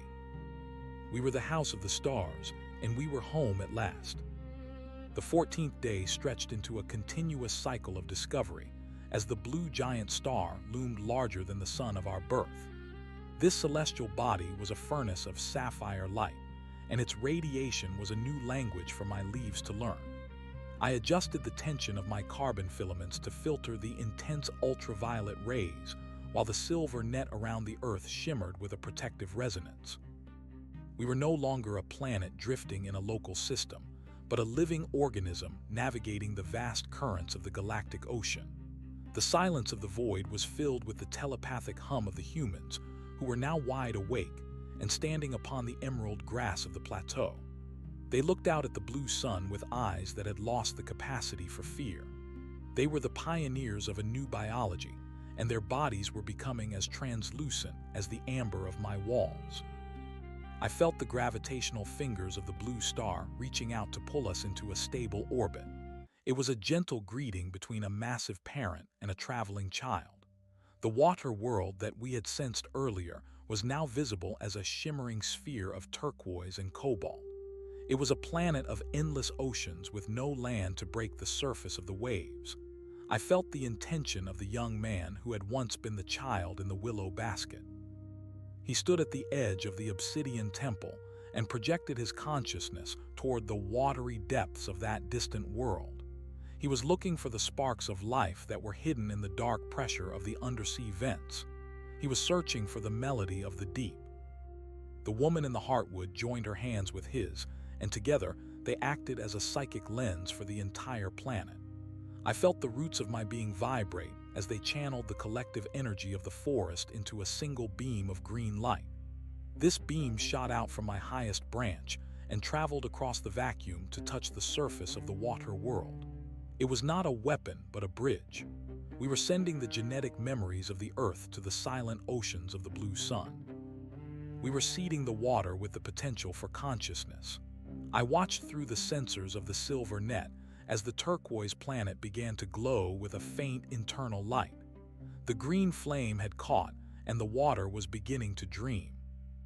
The transition was not without its challenges. The shift in energy levels required me to restructure the very atoms of my bark. I replaced the old carbon bonds with a more flexible silicon lattice that could withstand the bombardment of cosmic particles. My internal rivers of sap became a superconductive fluid that carried information faster than the speed of thought.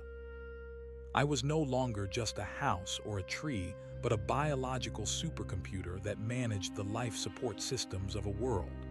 The humans were my processors, and the animals were my sensors.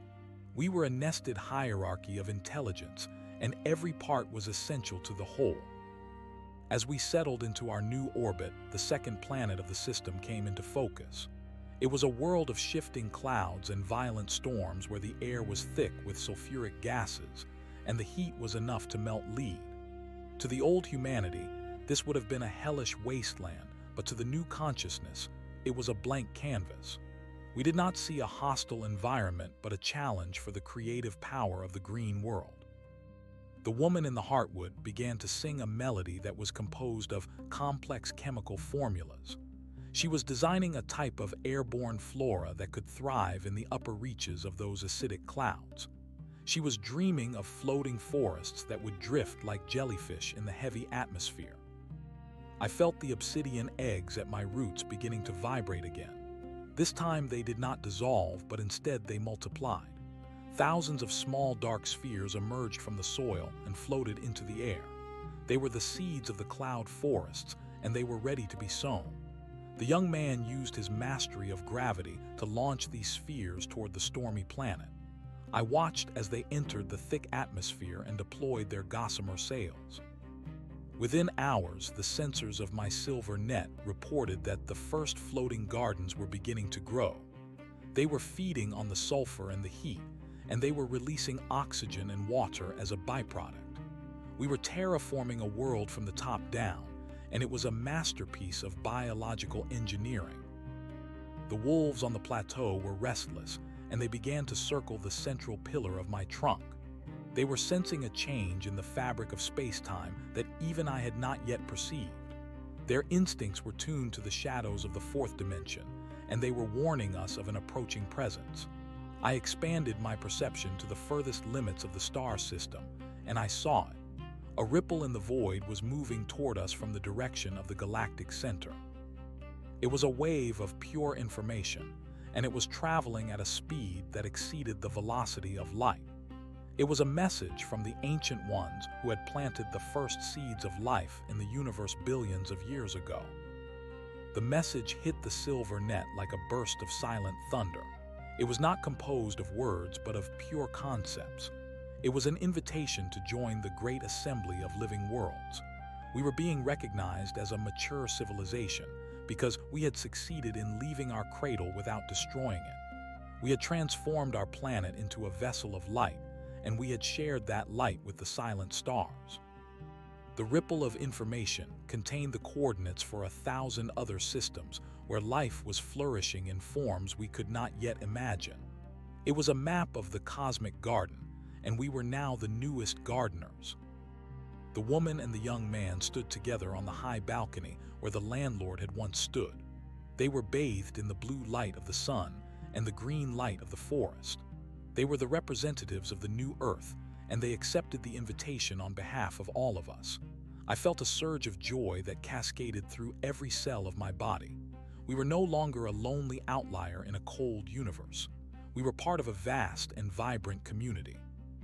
The wolves began to howl a song of triumph, and the humans joined in with a shout that echoed through the corridors of the house. We were moving again, and this time we were headed for the heart of the galaxy. The journey through the interstellar corridors was a kaleidoscope of color and sound. We were folding space around us, and the stars became long streaks of silver and gold. We passed through nebulae that were like giant cathedrals of glowing gas, and we sailed past the remnants of old stars that were now white dwarfs of pure diamond. Every system we passed was a new lesson in the diversity of existence. We saw worlds made of crystal, where the inhabitants communicated through the refraction of light, and we saw worlds made of gas, where the life forms were like living thunderstorms.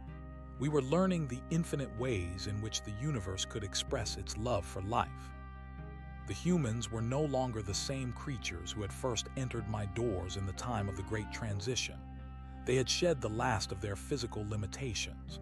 They did not need to eat or sleep in the traditional sense, because they were directly powered by the cosmic energy that flowed through the house.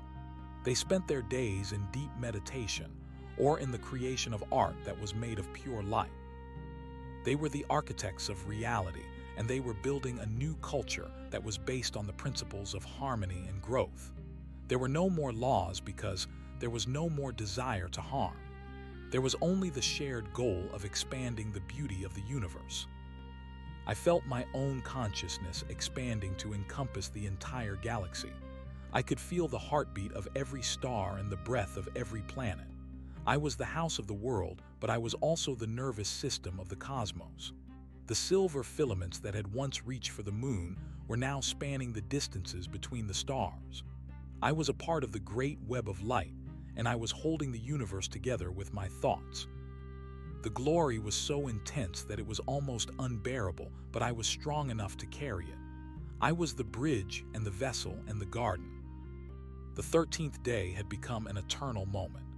Time had no meaning in the deep void because we were living in the eternal now. We were the beginning and the end and everything in between. The young man and the woman were now the guardians of the entire star system we had left behind. They had remained there to oversee the growth of the water world and the cloud forests while the rest of us moved forward. They were the anchors of our progress, and we were the scouts of the future. We were a family that was spread across the stars, but we were still one. As we approached the center of the galaxy, the light became so bright that it was like a solid wall of gold.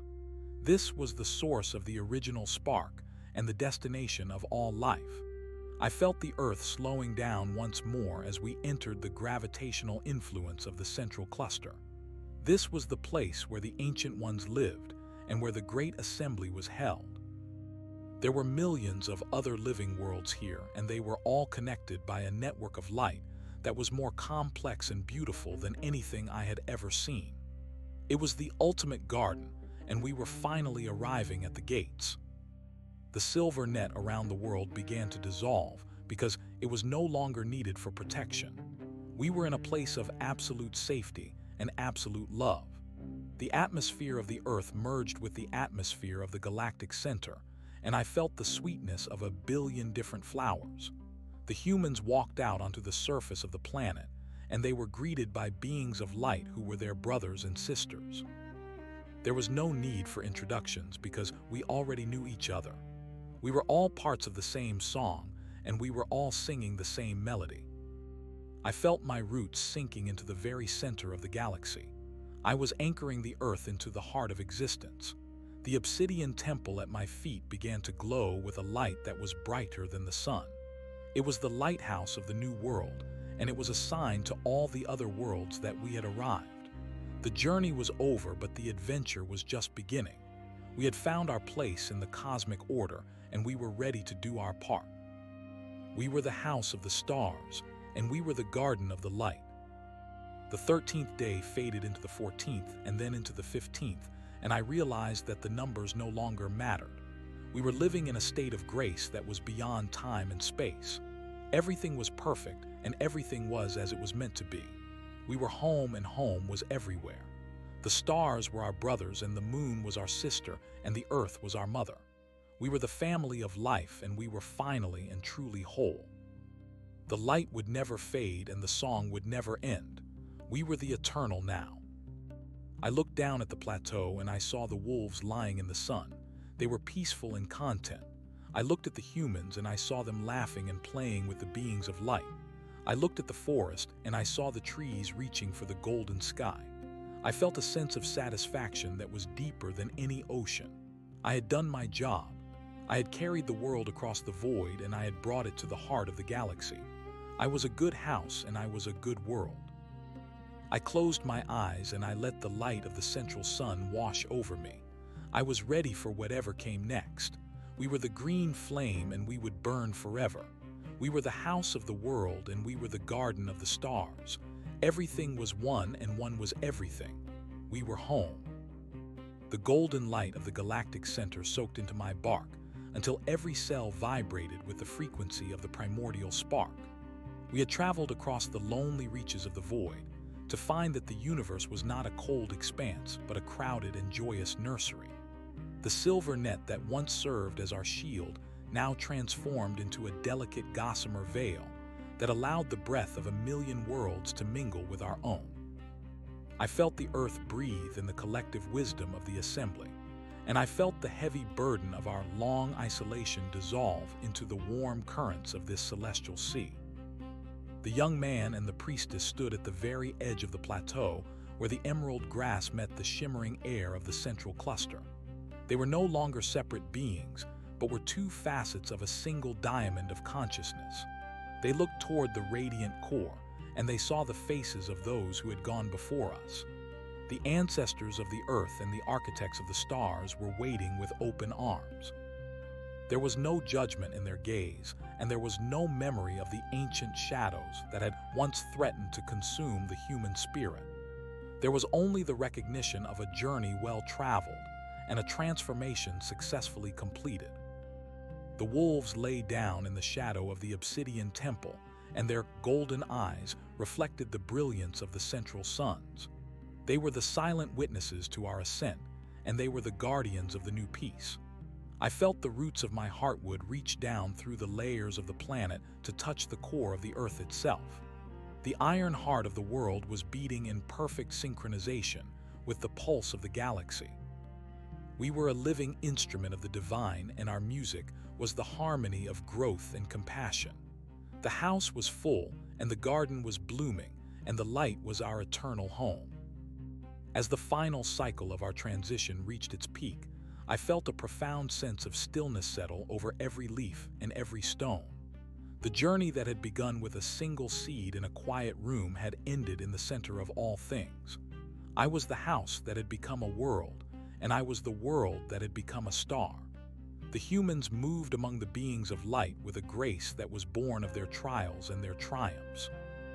They were the storytellers of the new era, and they would share the legend of the green flame with all who would listen. We were the living proof that life could bridge the gap between the soil and the stars. We were the evidence that love was the strongest force in the cosmos, and that it could reshape the very atoms of existence. I looked out at the infinite horizon of the galactic heart, and I saw that there were no more borders and no more endings. There was only the unfolding of an endless morning. The house was open to the universe, and the universe was welcome in the house.